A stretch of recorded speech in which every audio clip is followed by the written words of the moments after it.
ਗਿਆਨ ਧਿਆਨ ਕਿਛ ਕਰਮ ਨਾ ਜਾਣਾ, ਸਾਰ ਨਾ ਜਾਣਾ ਤੇਰੀ। ਸਭ ਤੇ ਵੱਡਾ ਸਤਿਗੁਰ ਨਾਨਕ, ਜਿਨ ਕਲ ਰਾਖੀ ਮੇਰੀ। ਦੋਹਰਾ ਸਤਿਗੁਰ ਕੋ ਸੁਨ ਕਹਿ ਸ਼ਬਦ, ਕੀਨ ਕਮਾਵਨ ਜਾਹੇ। ਦੁਸਤਰ ਮਾਇਆ ਤੇ ਤਰੇ, ਨਮਸਕਾਰ ਮਮ ਤਾਹੇ। ਵਾਹਿਗੁਰੂ ਜੀ ਕਾ ਖਾਲਸਾ, ਵਾਹਿਗੁਰੂ ਜੀ ਕੀ ਫਤਿਹ। ਸਤਿਗੁਰ ਕੋ ਸੁਨ ਕਹਿ ਸ਼ਬਦ, ਕੀਨ ਕਮਾਵਨ ਜਾਹੇ। ਸ੍ਰੀ ਨਾਨਕ ਪ੍ਰਕਾਸ਼ ਗ੍ਰੰਥ ਉਤਰਾਰਧ ਧਿਆਇ 43ਵਾਂ ਚੈਪਟਰ 43। ਕਵੀ ਸੰਤੋਖ ਸਿੰਘ ਜੀ ਇਸ ਅਧਿਆਇ ਦੇ ਪ੍ਰਾਰੰਭ ਦੇ ਵਿੱਚ ਕਬੀਰ ਜੀ ਆਪਾਂ ਨੂੰ ਜਿਹੜਾ ਹੈ ਇੱਕ ਐਸਾ ਉਪਦੇਸ਼ ਗੁਰੂ ਦਾ ਸੁਣਾ ਰਹੇ ਹਨ ਜਿਹਦੇ ਵਿੱਚ ਬਹੁਤ ਵੱਡੀ ਸਿੱਖਿਆ ਹੈ। ਗੁਰੂ ਸਾਹਿਬ ਸੱਚੇ ਪਾਤਸ਼ਾਹ ਜੀ ਕਿੰਨੇ ਕੁ ਵੱਡੇ ਨੇ, ਕਿੰਨਾ ਕੁ ਉਹਨਾਂ ਦੀ ਮਹਾਨਤਾ ਹੈ ਅਤੇ ਆਪਣੀ ਜ਼ਿੰਦਗੀ ਵਾਸਤੇ, ਆਪਣੇ ਜੀਵਨ ਵਾਸਤੇ ਉਹ ਕਿੰਨੇ ਕੁ ਇੰਪੋਰਟੈਂਟ ਹਨ, ਕਿੰਨੇ ਕੁ ਜ਼ਰੂਰੀ ਹਨ।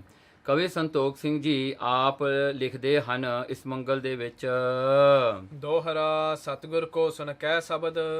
ਸਤਿਗੁਰੂ ਜੋ ਸੱਚਾ ਗੁਰੂ ਹੈ, ਜੋ ਸਦੀਵੀ ਕਾਲ ਦਾ ਗੁਰੂ ਹੈ, ਜੋ ਆਪ ਪਰਮੇਸ਼ਰ ਸਰੂਪ ਹੈ, ਉਸ ਗੁਰੂ ਨਾਨਕ ਸੱਚੇ ਪਾਤਸ਼ਾਹ ਅਥਵਾ ਸ੍ਰੀ ਗੁਰੂ ਗ੍ਰੰਥ ਸਾਹਿਬ ਸੱਚੇ ਪਾਤਸ਼ਾਹ ਜੀ ਦਾ ਜੋ ਸ਼ਬਦ ਹੈ, ਜੋ ਉਹਨਾਂ ਦਾ ਮੂੰਹੋਂ ਉਚਾਰਿਆ ਹੋਇਆ ਸ਼ਬਦ ਹੈ, ਜੋ ਧੁਰਕੀ ਬਾਣੀ ਹੈ ਜਾਂ ਉਹ ਬਾਣੀ ਵਾਹੋ ਵਾਹੋ ਬਾਣੀ ਨਿਰੰਕਾਰ ਹੈ, ਉਹ ਸ਼ਬਦ ਨੂੰ ਤੂੰ ਸੁਣਨਾ ਕਰ। ਕੀਨ ਕਮਾਵਨ ਜਾਹੇ। ਜੇ ਤੂੰ ਸੁਣ ਕਰਕੇ ਉਸ ਨੂੰ ਮੰਨੇਗਾ, ਮਨ ਕਰਕੇ ਤੂੰ ਉਹਨੂੰ ਆਪਣੇ ਜੀਵਨ ਦੇ ਵਿੱਚ ਕਮਾਏਗਾ। ਉਸ ਸ਼ਬਦ ਦਾ ਜੋ ਉਪਦੇਸ਼ ਹੈ ਉਹ ਤੂੰ ਆਪਣੇ ਜੀਵਨ ਦਾ ਅੰਗ ਬਣਾ ਕੇ ਉਹ ਆਪਣੇ ਜੀਵਨ ਨੂੰ ਗੁਰੂ ਦੇ ਦੱਸੇ ਉਪਦੇਸ਼ ਰਾਹੀਂ ਤੂੰ ਚੱਲੇਗਾ। ਤੂੰ ਆਪਣਾ ਜਿਹੜਾ ਜੀਵਨ ਗੁਰੂ ਦੇ ਉਪਦੇਸ਼ ਨਾਲ ਢਾਲੇਗਾ। ਸੋ ਇਸ ਪ੍ਰਕਾਰ ਕਰਕੇ ਜਦੋਂ ਤੂੰ ਗੁਰੂ ਦਾ ਉਪਦੇਸ਼ ਨੂੰ ਕਮਾਏਗਾ, ਜਦੋਂ ਤੈਨੂੰ ਗੁਰੂ ਨਾਲ ਪਿਆਰ ਹੋਵੇਗਾ ਤਾਂ ਗੁਰੂ ਦੇ ਬਚਨਾਂ ਨਾਲ ਵੀ ਪਿਆਰ ਹੋਵੇਗਾ। ਜੇ ਗੁਰੂ ਦੇ ਬਚਨਾਂ ਨਾਲ ਪਿਆਰ ਹੋਵੇ ਤਾਂ ਫਿਰ ਵਿਸ਼ਵਾਸ ਭਰੋਸਾ ਵੀ ਬਣੇਗਾ। ਜਦੋਂ ਜਿਹੜਾ ਹਨ ਭਰੋਸਾ ਬਣਿਆ ਤਾਂ ਇਹ ਵਿਸ਼ਵਾਸ ਅਟੱਲ ਬਣੇਗਾ ਅਤੇ ਜੋ ਗੁਰੂ ਕਹਿੰਦਾ ਉਹ ਠੀਕ ਹੈ, ਜੋ ਮੇਰਾ ਮਨ ਕਹਿੰਦਾ ਉਹ ਗਲਤ ਹੈ, ਜੋ ਗੁਰੂ ਕਹਿੰਦਾ ਹੈ ਉਹੀ ਮੇਰੇ ਵਾਸਤੇ ਸ੍ਰਿਸ਼ਟ ਹੈ, ਸਭ ਤੋਂ ਚੰਗਾ ਹੈ। ਗੁਰੂ ਕਿਉਂਕਿ ਜਾਣਦਾ ਹੈ ਜੋ ਮੈਂ ਨਹੀਂ ਜਾਣਦਾ। ਸੋ ਗੁਰੂ ਐਸਾ ਹੈ, ਜੋ ਗੁਰੂ ਕਹਿੰਦਾ ਹੈ ਉਹੀ ਮੈਨੂੰ ਮੰਨਣਾ ਚਾਹੀਦਾ ਹੈ। ਦੁਸਤਰ ਮਾਇਆ ਤੇ ਤਰੇ। ਦੁਸ਼ਟਰ ਨਾ ਤਰਨ ਵਾਲੀ, ਜੋ ਬਹੁਤ ਕਠਿਨ ਹੈ, ਬਹੁਤ ਮੁਸ਼ਕਲ ਹੈ, ਜਿਹੜਾ ਇਹ ਮਾਇਆ ਦਾ ਸਮੁੰਦਰ ਹੈ, ਇਹ ਜਿਹੜਾ ਹੈ ਸਮੁੰਦਰ ਨੂੰ ਕੋਈ ਤਰ ਨਹੀਂ ਸਕਦਾ, ਕੋਈ ਸਵਿਮ ਨਹੀਂ ਕਰ ਸਕਦਾ। ਇਸ ਪ੍ਰਕਾਰ ਕਰਕੇ ਜਿਵੇਂ ਦੁਨਿਆਵੀ ਓਸ਼ਨ ਵੀ ਕੋਈ ਤਰ ਕੇ ਪਾਰ ਨਹੀਂ ਕਰ ਸਕਦਾ, ਇਹ ਮਾਇਆ ਦਾ ਜਿਹੜਾ ਹੈ ਸਮੁੰਦਰ ਇਹ ਤਾਂ ਉਹ ਤੋਂ ਵੀ ਵੱਡੇ ਵਿਸਥਾਰ ਵਾਲਾ ਹੈ, ਬਹੁਤਾ ਵੱਡਾ ਹੈ। ਇਸ ਕਰਕੇ ਮਾਇਆ ਤੋਂ ਜਿਹੜਾ ਹੈ ਕੋਈ ਵੀ ਛੁਟਕਾਰਾ ਨਹੀਂ ਪਾ ਸਕਦਾ, ਪਾਇਆ ਨਹੀਂ ਜਾਂਦਾ, ਕਿਉਂਕਿ ਬੜਾ ਦੁਸ਼ਟਰ ਹੈ, ਬੜਾ ਮੁਸ਼ਕਿਲ ਹੈ। ਮਾਇਆ ਕਿਸੇ ਨਾ ਕਿਸੇ ਤਰੀਕੇ ਨਾਲ ਘੇਰੇ ਲੈਂਦੀ ਹੈ, ਚਾਹੇ ਉਹ ਫਿਜ਼ੀਕਲ ਹੋਵੇ, ਚਾਹੇ ਉਹ ਸਪਿਰਿਚੁਅਲ ਹੋਵੇ, ਚਾਹੇ ਉਹ ਕੋਈ ਵੀ ਹੋਵੇ, ਜਿਹੜਾ ਹੈ ਫਾਰਮ ਹੋਵੇ, ਫਾਰਮਲੈਸ ਹੋਵੇ, ਮਾਇਆ ਨਹੀਂ ਛੱਡਦੀ। ਮਾਇਆ ਕੋਈ ਨਾ ਕੋਈ ਤਰੀਕਾ ਤੇਰਾ ਐਸਾ ਜਿਹੜਾ ਹੈ ਪਕੜ ਕੇ ਰੱਖਦੀ ਹੈ, ਜਿਹਦੇ ਕਰਕੇ ਇਸ ਨੂੰ ਜਿੱਤਣਾ ਕਠਿਨ ਹੈ, ਦੁਸ਼ਟਰ ਹੈ, ਨਹੀਂ ਤਰਿਆ ਜਾ ਸਕਦਾ ਇਸ ਮਾਇਆ ਦਾ। ਗੁਰੂ ਮਹਾਰਾਜ ਦੇ ਹੁਕਮ ਉਪਦੇਸ਼ ਨੂੰ ਕਮਾਇਆ। ਕਵੀ ਸੰਤੋਖ ਸਿੰਘ ਜੀ ਕਹਿੰਦੇ ਹਨ, ਦੁਸ਼ਟਰ ਮਾਇਆ ਤੇ ਤਰੇ। ਇਹ ਦੁਸ਼ਟਰ ਨਹੀਂ ਤਰਨ ਵਾਲੀ ਮਾਇਆ ਤੋਂ ਵੀ ਤਰ ਜਾਏਗਾ ਤੂੰ। ਨਮਸਕਾਰ ਮਮਤਾ ਹੈ। ਇਸ ਕਰਕੇ ਕਵੀ ਸੰਤੋਖ ਸਿੰਘ ਜੀ ਕਹਿੰਦੇ, ਉਸ ਗੁਰੂ ਨਾਨਕ ਸੱਚੇ ਪਾਤਸ਼ਾਹ ਜੀ ਦੇ ਚਰਨਾਂ ਤੇ ਮੇਰੀ ਨਮਸਕਾਰ ਹੈ, ਮੈਂ ਉਹਨਾਂ ਦੇ ਚਰਨਾਂ ਤੇ ਮੱਥਾ ਟੇਕਦਾ ਹਾਂ। ਸ੍ਰੀ ਬਾਲਾ ਸੰਦੁਰਵਾਚ ਚੌਪਈ। ਸ੍ਰੀ ਅੰਗਦ ਸੁਨ ਕਥਾ ਅਗਾਰੀ। ਭਾਈ ਬਾਲਾ ਜੀ ਸ੍ਰੀ ਗੁਰੂ ਅੰਗਦ ਸਾਹਿਬ ਸੱਚੇ ਪਾਤਸ਼ਾਹ ਜੀ ਨੂੰ ਅੱਗੇ ਇਹ ਕਥਾ ਸੁਣਾਉਂਦੇ ਹਨ। ਬੈਠੇ ਪ੍ਰਭ ਧਰਮਸਾਲ ਮਝਾਰੀ। ਗੁਰੂ ਨਾਨਕ ਸੱਚੇ ਪਾਤਸ਼ਾਹ ਜੀ ਹੁਣ ਕਰਤਾਰਪੁਰ ਵਿੱਚ ਸਤਿਗੁਰੂ ਜੀ ਬੈਠੇ ਹਨ, ਜੋ ਧਰਮਸਾਲ ਸਤਿਗੁਰਾਂ ਨੇ ਬਣਾਈ ਹੋਈ ਹੈ। ਨਰ ਅਨੇਕ ਦਰਸ਼ਨ ਹਿਤ ਆਵ ਹੈ। ਬੜੇ ਹੀ ਜਿਹੜੇ ਹਨ ਅਨੇਕ ਹੀ, ਇੱਕ ਨਹੀਂ ਦੋ ਨਹੀਂ, ਅਨੇਕਾਂ ਗਿਣੇ ਨਹੀਂ ਜਾਂਦੇ। ਕਿੰਨੇ ਹੀ ਜਿਹੜੇ ਹਨ ਨਰ ਨਾਰੀਆਂ ਆਉਂਦੇ ਹਨ ਸਤਿਗੁਰਾਂ ਦੇ ਦਰਸ਼ਨ ਕਰਨ ਵਾਸਤੇ। ਸ਼ਬਦ ਸੁਨਹਿ ਰਹਿ ਬਹੁਰ ਸਿਧਾਵ ਹੈ। ਮਹਾਰਾਜ ਦੇ ਮੁਖ ਤੋਂ ਉਚਾਰੇ ਹੋਏ ਸ਼ਬਦ ਜਿਹੜੇ ਹਨ ਉਹ ਸੁਣਦੇ ਹਨ। ਤੇ ਕਰਤਾਰਪੁਰ ਚ ਵੈ ਰਹਿ ਕੇ ਜਿਹੜਾ ਹਨ ਸੇਵਾ ਕਰਦੇ ਹਨ, ਸਤਿਗੁਰੂ ਦੀਆਂ ਖੁਸ਼ੀਆਂ ਪ੍ਰਾਪਤ ਕਰਦੇ ਹਨ, ਫਿਰ ਆਪੋ ਆਪਣੇ ਘਰਾਂ ਨੂੰ ਮੁੜਦੇ ਹਨ। ਮਾਲੋ ਮੰਗੋ ਦਵੈ ਸਿੱਖ ਆਏ। ਹੁਣ 2 ਸਿੱਖ ਸਤਿਗੁਰਾਂ ਦੀ ਸ਼ਰਨ ਵਿੱਚ ਆਏ, ਖਾਸ ਕਰਕੇ ਕਿਉਂਕਿ ਉਹਨਾਂ ਦੇ ਨਾਂ ਆਉਂਦੇ ਨੇ ਜਿਨ੍ਹਾਂ ਨੇ ਆ ਕੇ ਗੁਰੂ ਸਾਹਿਬ ਜੀ ਨਾਲ ਕੋਈ ਪ੍ਰਸ਼ਨੋਤਰ ਕੀਤਾ, ਕੁਝ ਪੁੱਛਿਆ ਤੇ ਕੁਝ ਦੱਸਿਆ ਹੈ। ਸੋ ਇਹ ਮਾਲੋ ਤੇ ਮੰਗੋ 2 ਸਿੱਖ ਆਏ, ਚੱਲ ਕਰਕੇ ਸਤਿਗੁਰਾਂ ਦੇ ਚਰਨਾਂ ਤੇ ਚਰਨ ਕਮਲ ਪਰ ਸੀਸ ਨਿਵਾਏ। ਮਹਾਰਾਜ ਦੇ ਚਰਨਾਂ ਕਲਵਾਂ ਤੇ ਆ ਕੇ ਸੀਸ ਨਿਵਾਇਆ, ਮੱਥਾ ਟੇਕਿਆ, ਹੱਥ ਬੰਦ ਅਰਦਾਸ ਬਕਾਨੀ। ਹੱਥ ਬੰਨ ਕਰਕੇ ਦੋਨੋਂ ਹੱਥ ਜੋੜ ਕਰਕੇ ਸਤਿਗੁਰਾਂ ਨੂੰ ਜਿਹੜਾ ਮੱਥਾ ਟੇਕਿਆ, ਕਰੋ ਕਿਰਪਾ ਸ੍ਰੀ ਗੁਰ ਗੁਣ ਖਾਨੀ। ਤੇ ਇਹ ਬੇਨਤੀ ਕੀਤੀ ਕਿ ਹੇ ਗੁਰ ਗੁਣ ਖਾਨੀ, ਮਹਾਰਾਜ ਤੁਸੀਂ ਗੁਣਾਂ ਦੀ ਖਾਨ ਹੋ, ਤੁਸੀਂ ਵਰਚੂਸ ਦੇ ਟ੍ਰੈਸ਼ਰ ਹੋ, ਸਤਿਗੁਰੂ ਜੀ ਕਰੋ ਕਿਰਪਾ ਹੁਣ। ਨਿਜ ਸੁਖ ਸੋ ਉਪਦੇਸ਼ ਕਰੀਜੈ। ਮਹਾਰਾਜ ਆਪਣੇ ਸੁੱਖ ਦੇ ਨਾਲ, ਆਪਣੀ ਮਰਜ਼ੀ ਦਾ, ਜਿਸ ਤਰ੍ਹਾਂ ਤੁਸੀਂ ਸਾਨੂੰ ਦੇਖਦੇ ਹੋ ਪਾਤਸ਼ਾਹ ਜੀ, ਤੁਸੀਂ ਸਾਨੂੰ ਸਾਡੇ ਆਪਣੇ ਜਾਣਨ ਨਾਲੋਂ ਬਹੁਤਾ ਜ਼ਿਆਦਾ ਜਾਣਦੇ ਹੋ ਪਾਤਸ਼ਾਹ ਜੀ। ਉਨਾ ਤਾਂ ਅਸੀਂ ਵੀ ਆਪਣੇ ਬਾਰੇ ਨਹੀਂ ਜਾਣਦੇ ਜਿੰਨਾ ਤੁਸੀਂ ਸਾਨੂੰ ਜਾਣਦੇ ਹੋ। ਇਸ ਕਰਕੇ ਸਤਿਗੁਰੂ ਜੀ ਜਿਸ ਤਰ੍ਹਾਂ ਤੁਹਾਨੂੰ ਜਿਹੜਾ ਹਨ ਠੀਕ ਲੱਗਦਾ ਤੁਸੀਂ ਉਹ ਉਪਦੇਸ਼ ਸਾਨੂੰ ਦਿਓ, ਜਿਹਤੇ ਜਨਮ ਮਰਨ ਕੱਟ ਦੀਜੈ। ਜਿਹਦੇ ਕਰਕੇ ਸਾਡਾ ਜਨਮ ਤੇ ਮਰਨ ਕੱਟਿਆ ਜਾਵੇ, ਪੁਨਰ ਜਨਮ ਨਾ ਸਾਡਾ ਮੁੜ ਕੇ ਹੋਵੇ, 84 ਲੱਖ ਜੂਨੀ ਕੱਟੀ ਜਾਵੇ। ਇਉਂ ਸੁਣ ਜਿਨ ਕਰਨਾ ਰਸ ਨੈਣਾ। ਕਹਿਣਗੇ ਇਉਂ ਸੁਣ, ਕਹਿਣਗੇ ਇਹ ਬੇਨਤੀ ਨੂੰ ਸੁਣ ਕਰਕੇ ਜਿਹੜੇ ਗੁਰੂ ਨਾਨਕ ਸੱਚੇ ਪਾਤਸ਼ਾਹ ਜੀ ਦੇ ਜਿਹੜੀਆਂ ਅੱਖਾਂ ਨੇ ਉਹ ਕਿਰਪਾ ਦੀਆਂ ਭਰੀਆਂ ਹਨ, ਜਿਹਦੇ ਉੱਤੇ ਵੀ ਦੇਖਦੇ ਹਨ ਉਹਦੇ ਤੇ ਕਿਰਪਾ ਹੀ ਕਰ ਦਿੰਦੇ ਹਨ। ਐਸੇ ਕਰਨਾ ਰਸ ਨੈਣ ਸਤਿਗੁਰਾਂ ਦੇ ਜਿਹੜੇ ਹਨ, ਉਹਨਾਂ ਨੇ ਸਤਿਗੁਰਾਂ ਨੇ ਇਸ 2 ਮਾਲੋ ਤੇ ਮੰਗੋ ਉੱਤੇ ਕੀਤੀ। ਭਗਤ ਪ੍ਰਕਾਸ਼ਨ ਹਿਤ ਕਹਿ ਬੈਨਾ। ਭਗਤੀ ਨੂੰ ਪ੍ਰਕਾਸ਼ਨ ਵਾਸਤੇ, ਭਗਤੀ ਦਾ ਉਪਦੇਸ਼ ਦੇਣ ਵਾਸਤੇ ਸਤਿਗੁਰਾਂ ਨੇ ਇਹ ਬਚਨ ਕੀਤੇ। ਅਗਨ ਤਾਪਨਾ ਜਲ ਮਹਿ ਰਹਿਨੋ। ਮਹਾਰਾਜ ਨੇ ਹੁਣ ਜੋ ਤਮੋ ਰਜੋ ਤੇ ਸਤੋ ਹੈ, ਇਹ 3 ਗੁਣ ਮਾਇਆ ਦੇ ਹਨ। ਇਹ 3 ਗੁਣਾਂ ਦੇ ਨਾਲ ਜੋ ਤਪ ਕਰਿਆ ਕਰਦੇ ਹਨ, ਜੋ ਤਪੀਸ਼ਵਰ ਲੋਕ ਹਨ, ਜਿਨ੍ਹਾਂ ਨੇ ਪਰਮਾਤਮਾ ਦੀ ਪ੍ਰਾਪਤੀ ਕਰਨੀ ਹੈ, ਜਾਂ ਕਈ ਇਹ ਤਪ ਇਸ ਤਰ੍ਹਾਂ ਵੀ ਕਰਦੇ ਹਨ, ਕੋਈ ਮਾਇਆ ਦੀ ਪ੍ਰਾਪਤੀ ਵਾਸਤੇ, ਕੋਈ ਰਿੱਧੀਆਂ ਸਿੱਧੀਆਂ ਦੀ ਪ੍ਰਾਪਤੀ ਵਾਸਤੇ ਵੀ ਲੋਕ ਐਸਾ ਕਰਦੇ ਹਨ। ਪਰ ਇਹ 3 ਗੁਣ ਜਿਹੜੇ ਹਨ ਇਹ ਮਾਇਆ ਦੇ ਹੀ ਹਨ। ਇਸ ਕਰਕੇ ਸਤਿਗੁਰੂ ਜੀ ਪਹਿਲਾਂ ਹੁਣ ਤਮੋ ਗੁਣੀ ਦੱਸਦੇ ਹਨ। ਜੋ ਤਮੋ ਗੁਣੀ ਤਪ ਹੈ, ਜਿਹਨੂੰ ਤਮ ਕਹਿੰਦੇ ਹਾਂ, ਉਹ ਤਮੋ ਗੁਣ ਜਿਹੜਾ ਹੈ ਕਹਿੰਦੇ ਉਹ ਐਸਾ ਹੈ ਕਿ ਅੱਗ ਦਾ ਤਪਾਉਣਾ, ਜਲ ਧਾਰਾ ਕਰਨੀ, ਇਹ ਸਾਰੇ ਜਿਹੜੇ ਕਰਮ ਹਨ ਦੁਸ਼ਟਰ ਔਖੇ। ਵਰਤ ਕਰਨੋ ਸੀਤੋਸਨ ਸਹਿਨੋ। ਦੇਖੋ ਵਰਤ ਫੇ ਭੁੱਖ ਰੱਖਣੀ, ਜਿਹੜਾ ਹਨ ਖਾਣਾ ਨਹੀਂ ਖਾਣਾ, ਪਾਣੀ ਨਹੀਂ ਪੀਣਾ, ਤੇ ਜਿਹੜਾ ਹਨ ਸੀਤੋਸ਼ਨ, ਕਹਿਣਗੇ ਜਿਹੜਾ ਸੀਤ ਤੇ ਊਸ਼ਨ, ਸਰਦੀ ਤੇ ਗਰਮੀ ਨੂੰ ਸਹਾਰਨਾ। ਪੂਰਦ ਬਾਹੋ ਅਦੋ ਸਿਰ ਕਰਨਾ। ਤੇ ਕਈ ਤਾਂ ਐਸੇ ਨੇ ਜਿਹੜਾ ਕਿ ਬਾਹਾਂ ਉੱਤੇ ਨੂੰ ਚੁੱਕ ਕਰਕੇ ਕਈ ਸਾਲ ਖੜੇ ਰਹਿੰਦੇ ਹਨ, ਬਾਹਾਂ ਨਹੀਂ ਥੱਲੇ ਲੈ ਕੇ ਆਉਂਦੇ, ਬਾਹ ਉੱਤੇ ਨੂੰ ਹੀ ਕਰਕੇ ਰੱਖਦੇ ਹਨ। ਤੇ ਕਈ ਐਸੇ ਨੇ ਜਿਹੜੇ ਪੁੱਠੇ ਹੁੰਦੇ ਨੇ, ਜੋ ਸਿਰ ਥੱਲੇ ਕਰਕੇ ਲੱਤਾਂ ਉੱਤੇ ਕਰ ਲੈਂਦੇ ਨੇ, ਤੇ ਕਈ ਸਾਲ ਇਹੀ ਪੋਸਚਰ ਵਿੱਚ ਖੜੇ ਰਹਿੰਦੇ ਹਨ ਜਾਂ ਪੁੱਠੇ ਲਟਕਦੇ ਰਹਿੰਦੇ ਹਨ। ਖੜੇ ਹੋਣ ਚਿਰ ਲੋ ਇੱਕ ਚਰਨਾ। ਦੇਖੋ ਫੇਰ ਕਈ ਐਸੇ ਨੇ ਜਿਹੜੇ ਇੱਕ ਪੈਰ ਤੇ ਖੜ ਕੇ ਤਪ ਕਰਦੇ ਹਨ ਬਹੁਤ ਲੰਮੇ ਸਮੇਂ ਤੱਕ। ਦੋਹਰਾ ਕੰਦ ਮੂਲ ਚੁਨ ਖਾਵਨੇ, ਤੀਰਥ ਤੀਰ ਨਿਵਾਸ। ਕਈ ਐਸੇ ਨੇ ਜਿਹੜੇ ਜੰਗਲਾਂ ਵਿੱਚ ਰਹਿ ਕੇ ਭਰਮਣ ਕਰਦੇ ਨੇ, ਸਾਰੇ ਪਰਿਵਾਰ ਨੂੰ ਪਿੱਛੇ ਛੱਡ ਕੇ ਜੰਗਲਾਂ ਵਿੱਚ ਤੁਰੇ ਫਿਰਦੇ ਹਨ, ਕੰਦ ਮੂਲ ਜਿਹੜੀਆਂ ਹਨ ਜੰਗਲੀ ਬੂਟੀਆਂ ਖਾਂਦੇ ਹਨ, ਜੋ ਡੈਜ਼ਰਟ ਵਿੱਚ ਹੋਣ ਵਾਲੀਆਂ ਜਿਹੜੀਆਂ ਕੰਦ ਮੂਲ ਹਨ ਉਹ ਵੀ ਛਕਦੇ ਹਨ। ਸੋ ਐਸਾ ਜਿਹੜਾ ਹੈ ਕੌੜੀਆਂ ਬੂਟੀਆਂ ਖਾ ਕੇ ਆਪਣਾ ਗੁਜ਼ਾਰਾ ਕਰਦੇ ਹਨ, ਤੇ ਕਈ ਤੀਰਥਾਂ ਤੇ ਜਾ ਕੇ ਨਿਵਾਸ ਕਰਦੇ ਹਨ, ਤੀਰਥਾਂ ਤੇ ਜਾ ਕੇ ਰਹਿੰਦੇ ਹਨ। ਭੂਮ ਭਰਮ ਚੰਦਰਾਇਣੀ, ਤਮ ਗੁਣ ਇਹ ਤਪ ਰਾਸ। ਕਈ ਐਸੇ ਨੇ ਭੂਮ ਭਰਮ, ਧਰਤੀ ਤੇ ਰੂਮਿੰਗ ਕਰਦੇ ਨੇ, ਧਰਤੀ ਤੇ ਤੁਰੇ ਫਿਰਦੇ ਹਨ, ਵੰਡਰਿੰਗ ਕਰਦੇ ਨੇ, ਇੱਧਰ ਉੱਧਰ ਤੁਰੇ ਫਿਰਦੇ ਹਨ। ਸੋ ਚੰਦਰਾਇਣੀ ਕਹਿੰਦੇ ਉਹ ਇਸ ਪ੍ਰਕਾਰ ਦਾ ਜੋ ਵਰਤ ਹੈ ਜਿਹੜਾ ਕਿ ਚੰਦਰਮਾ ਦੇ ਹਿਸਾਬ ਨਾਲ ਖਾਣਾ ਹੁੰਦਾ ਹੈ। ਸੋ ਜਦੋਂ ਜਿਹੜਾ ਹਨ ਚੰਦਰਮਾ ਪੂਰਾ ਹੋਵੇ ਤਾਂ ਉਸ ਵੇਲੇ ਉਹਨਾਂ ਨੇ ਜਿਵੇਂ ਇੱਕ ਆਂਡਾ ਹੁੰਦਾ ਹੈ ਮੋਰਨੀ ਦਾ, ਉਹ ਆਂਡਾ ਜਿਹੜਾ ਮੋਰਨੀ ਦਾ ਹੁੰਦਾ ਹੈ ਨਾ, ਉਨਾ ਕੁ ਜਿਹੜਾ ਸਾਈਜ਼ ਦਾ ਉਹਨਾਂ ਨੇ ਇੱਕ ਬੁਰਕੀ ਬਣਾ ਕੇ ਖਾਣੀ ਹੈ। ਸੋ ਜਿਵੇਂ ਜਿਵੇਂ ਚੰਦਰਮਾ ਘਟੇਗਾ ਉਵੇਂ ਉਹਨਾਂ ਦਾ ਖਾਣਾ ਵੀ ਘਟ ਜਾਣਾ ਹੈ। ਸੋ ਮੱਸਿਆ ਤੱਕ ਤਾਂ ਬਿਲਕੁਲ ਉਹ ਜ਼ੀਰੋ ਨਹੀਂ ਖਾਣਗੇ। ਜਦੋਂ ਫੇਰ ਸੂਰਜ ਚੜ੍ਹਨਾ ਸ਼ੁਰੂ ਹੋਇਆ ਫੇਰ ਥੋੜਾ ਕਰਦੇ ਪੂਰਨਮਾਸ਼ੀ ਵਾਲੇ ਦਿਨ ਪੂਰੀ ਬੁਰਕੀ ਖਾਣਗੇ। ਸੋ ਇਹਨੂੰ ਚੰਦਰਾਇਣੀ ਜਿਹੜਾ ਵਰਤ ਕਿਹਾ ਜਾਂਦਾ ਹੈ। ਇਸ ਪ੍ਰਕਾਰ ਕਰਕੇ ਕਹਿੰਦੇ ਤਮ ਗੁਣ ਇਹ ਤਪਰਾਸ, ਇਹ ਜਿਹੜੇ ਤਮੋ ਗੁਣੀ ਲੋਕ, ਤਮੋ ਗੁਣੀ ਜਿਹੜਾ ਤਪੱਸਿਆ ਕਰਦੇ ਹਨ ਉਹ ਐਸਾ ਹੀ ਕਰਦੇ ਹਨ।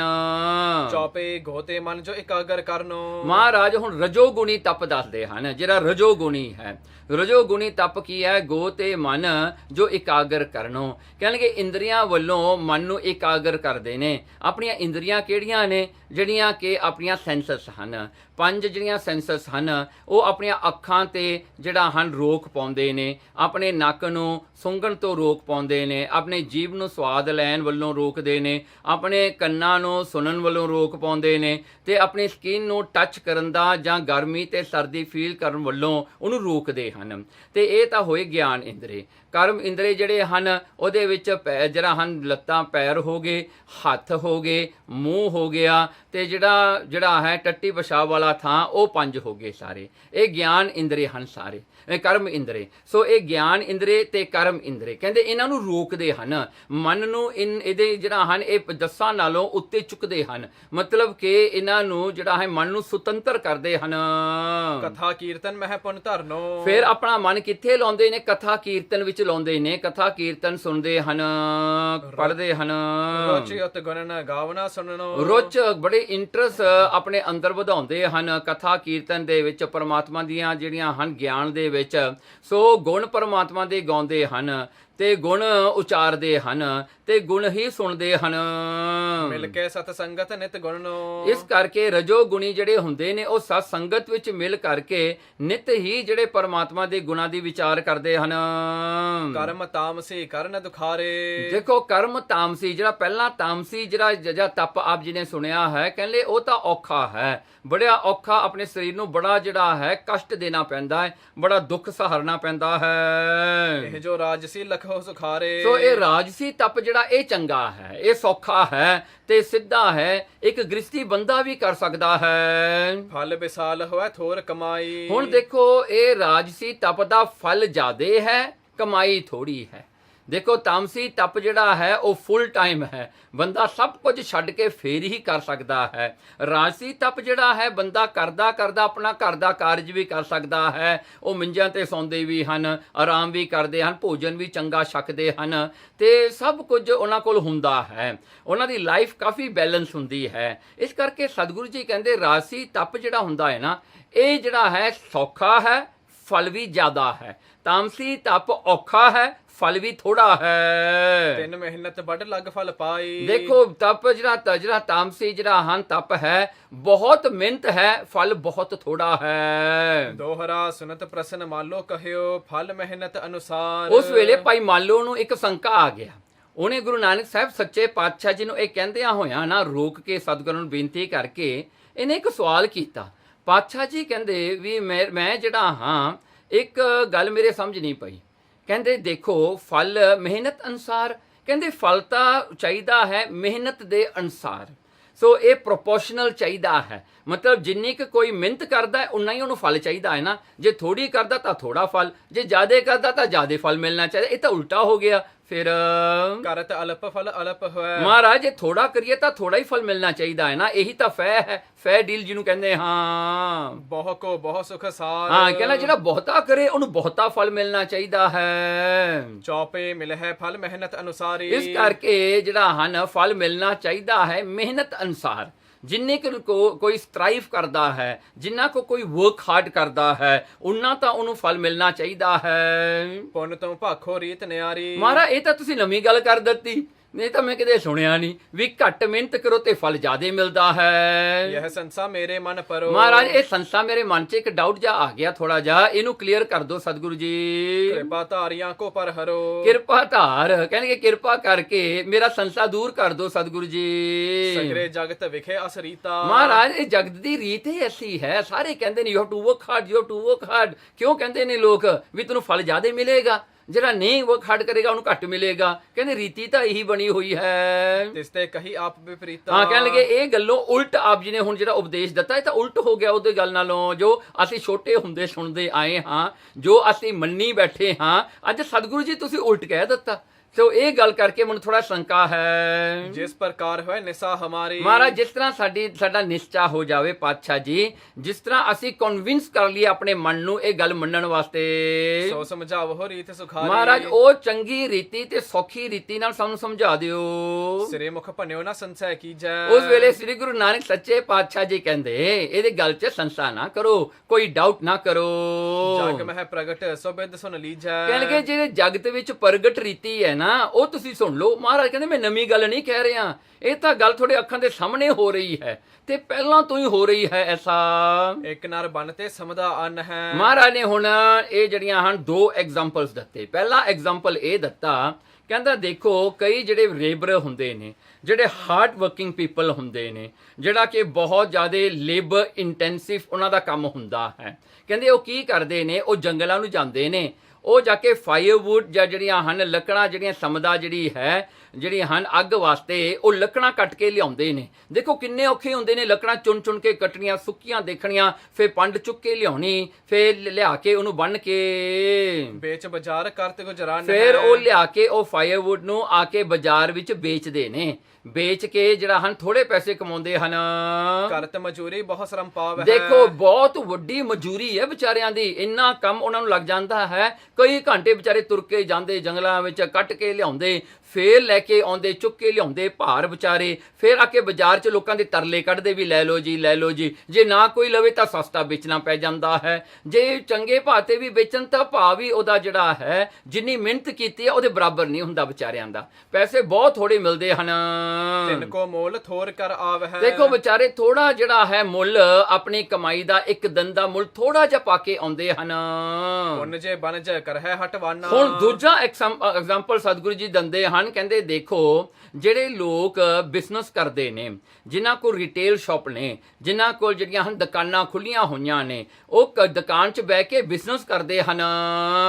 ਲਵਣ ਤੇਲ ਅੰਨ ਜੇ ਬਿਦ ਨਾਨਾ। ਦੇਖੋ ਉਹਨਾਂ ਕੋਲ ਤੇਲ ਹੁੰਦਾ ਹੈ, ਲੂਣ ਹੁੰਦਾ ਹੈ, ਸਾਰੀਆਂ ਘਰ ਦੀਆਂ ਚੀਜ਼ਾਂ ਜਿਹੜੀਆਂ ਵਰਤਣ ਵਾਲੀਆਂ ਹੁੰਦੀਆਂ ਨੇ ਉਹ ਇੱਕ ਦੁਕਾਨ 'ਚ ਇਕੱਠੀਆਂ ਕਰ ਲੈਂਦੇ ਨੇ। ਸਪਲਾਈਅਰਸ ਤੋਂ ਲੈ ਕੇ ਉਹੀ ਚੀਜ਼ ਨੂੰ ਸਸਤੀ ਲੈ ਕੇ ਦੁਕਾਨ ਵਿੱਚ ਰੱਖ ਕੇ ਮਹਿੰਗੀ ਕਰਕੇ ਵੇਚਦੇ ਨੇ, ਤੇ ਉਹ ਲੰਦੇ ਨੇ ਬਿਗ ਕੁਆਂਟੀਟੀ ਦੇ ਵਿੱਚ, ਵੇਚਦੇ ਹਨ ਸਮਾਲਰ ਕੁਆਂਟੀਟੀ ਦੇ ਵਿੱਚ। ਇਸ ਕਰਕੇ ਉਹਨਾਂ ਨੂੰ ਬਹੁਤ ਫਾਇਦਾ ਹੁੰਦਾ ਹੈ। ਤਿੰਨ ਤੇ ਇਨਕੋ ਲਾਭ ਕਨੇਰ ਹੋ। ਦੇਖੋ ਉਹਨਾਂ ਨੂੰ ਲਾਭ ਜ਼ਿਆਦਾ ਹੁੰਦਾ ਹੈ। ਕਿੰਨਾ ਉਹਨੂੰ ਲਾਭ ਹੁੰਦਾ, ਉਹਨਾਂ ਦੀ ਪ੍ਰੋਫਿਟ ਜਿਹੜੀ ਹੈ ਬਹੁਤ ਜ਼ਿਆਦਾ ਹੁੰਦੀ ਹੈ। ਸ਼ਰਮ ਥੋਰੋ ਹੋਏ ਪ੍ਰਗਟ ਸੋ ਹੈ। ਦੇਖੋ ਸਾਰੀ ਦਿਹਾੜੀ ਉਹ ਬੈਠਾ ਰਹਿੰਦਾ ਹੈ, ਮौज ਕਰਦਾ ਆਪਣੀ ਦੁਕਾਨ ਦੇ ਵਿੱਚ, ਤੇ ਕਹਿੰਦੇ ਉਹਨੇ ਤਾਂ ਜਿਹੜਾ ਹੈ ਇੱਕ ਵੀ ਭਾਰ ਆਪਣੇ ਸਿਰ ਤੇ ਨਹੀਂ ਚੁੱਕਿਆ, ਤੇ ਉਹਨੇ ਕੋਈ ਮਿਹਨਤ ਨਹੀਂ ਕੀਤੀ, ਉਹਨਾਂ ਕੇ ਦੁਕਾਨ ਖੋਲਤੀ, ਬਹਿ ਗਿਆ ਬਸ। ਲੋਕ ਆਪ ਆ ਕੇ ਲੈ ਕੇ ਜਾਂਦੇ ਨੇ, ਆਪ ਪੈਸੇ ਦਿੰਦੇ ਨੇ ਤੇ ਆਪੇ ਆਪਣਾ ਸਮਾਨ ਚੁੱਕ ਕੇ ਲੈ ਕੇ ਜਾਂਦੇ ਨੇ। ਇਹ ਬੈਠਾ ਉੱਥੇ ਦਈ ਜਾਂਦਾ, ਬਸ ਵੰਡੀ ਜਾਂਦਾ ਹੈ। ਅਪਰ ਰੁਪਈਅਨ ਕੇ ਵਿਵਹਾਰੇ। ਦੇਖੋ ਅਪਰ ਰੁਪਈਅਨ, ਸਤਿਗੁਰੂ ਦੇਖੋ ਹੁਣ ਇੱਕ ਦੱਸਦੇ ਹਨ ਕਿ ਕਈ ਲੋਕ ਕਰੰਸੀ ਦਾ ਵਪਾਰ ਕਰਦੇ ਨੇ।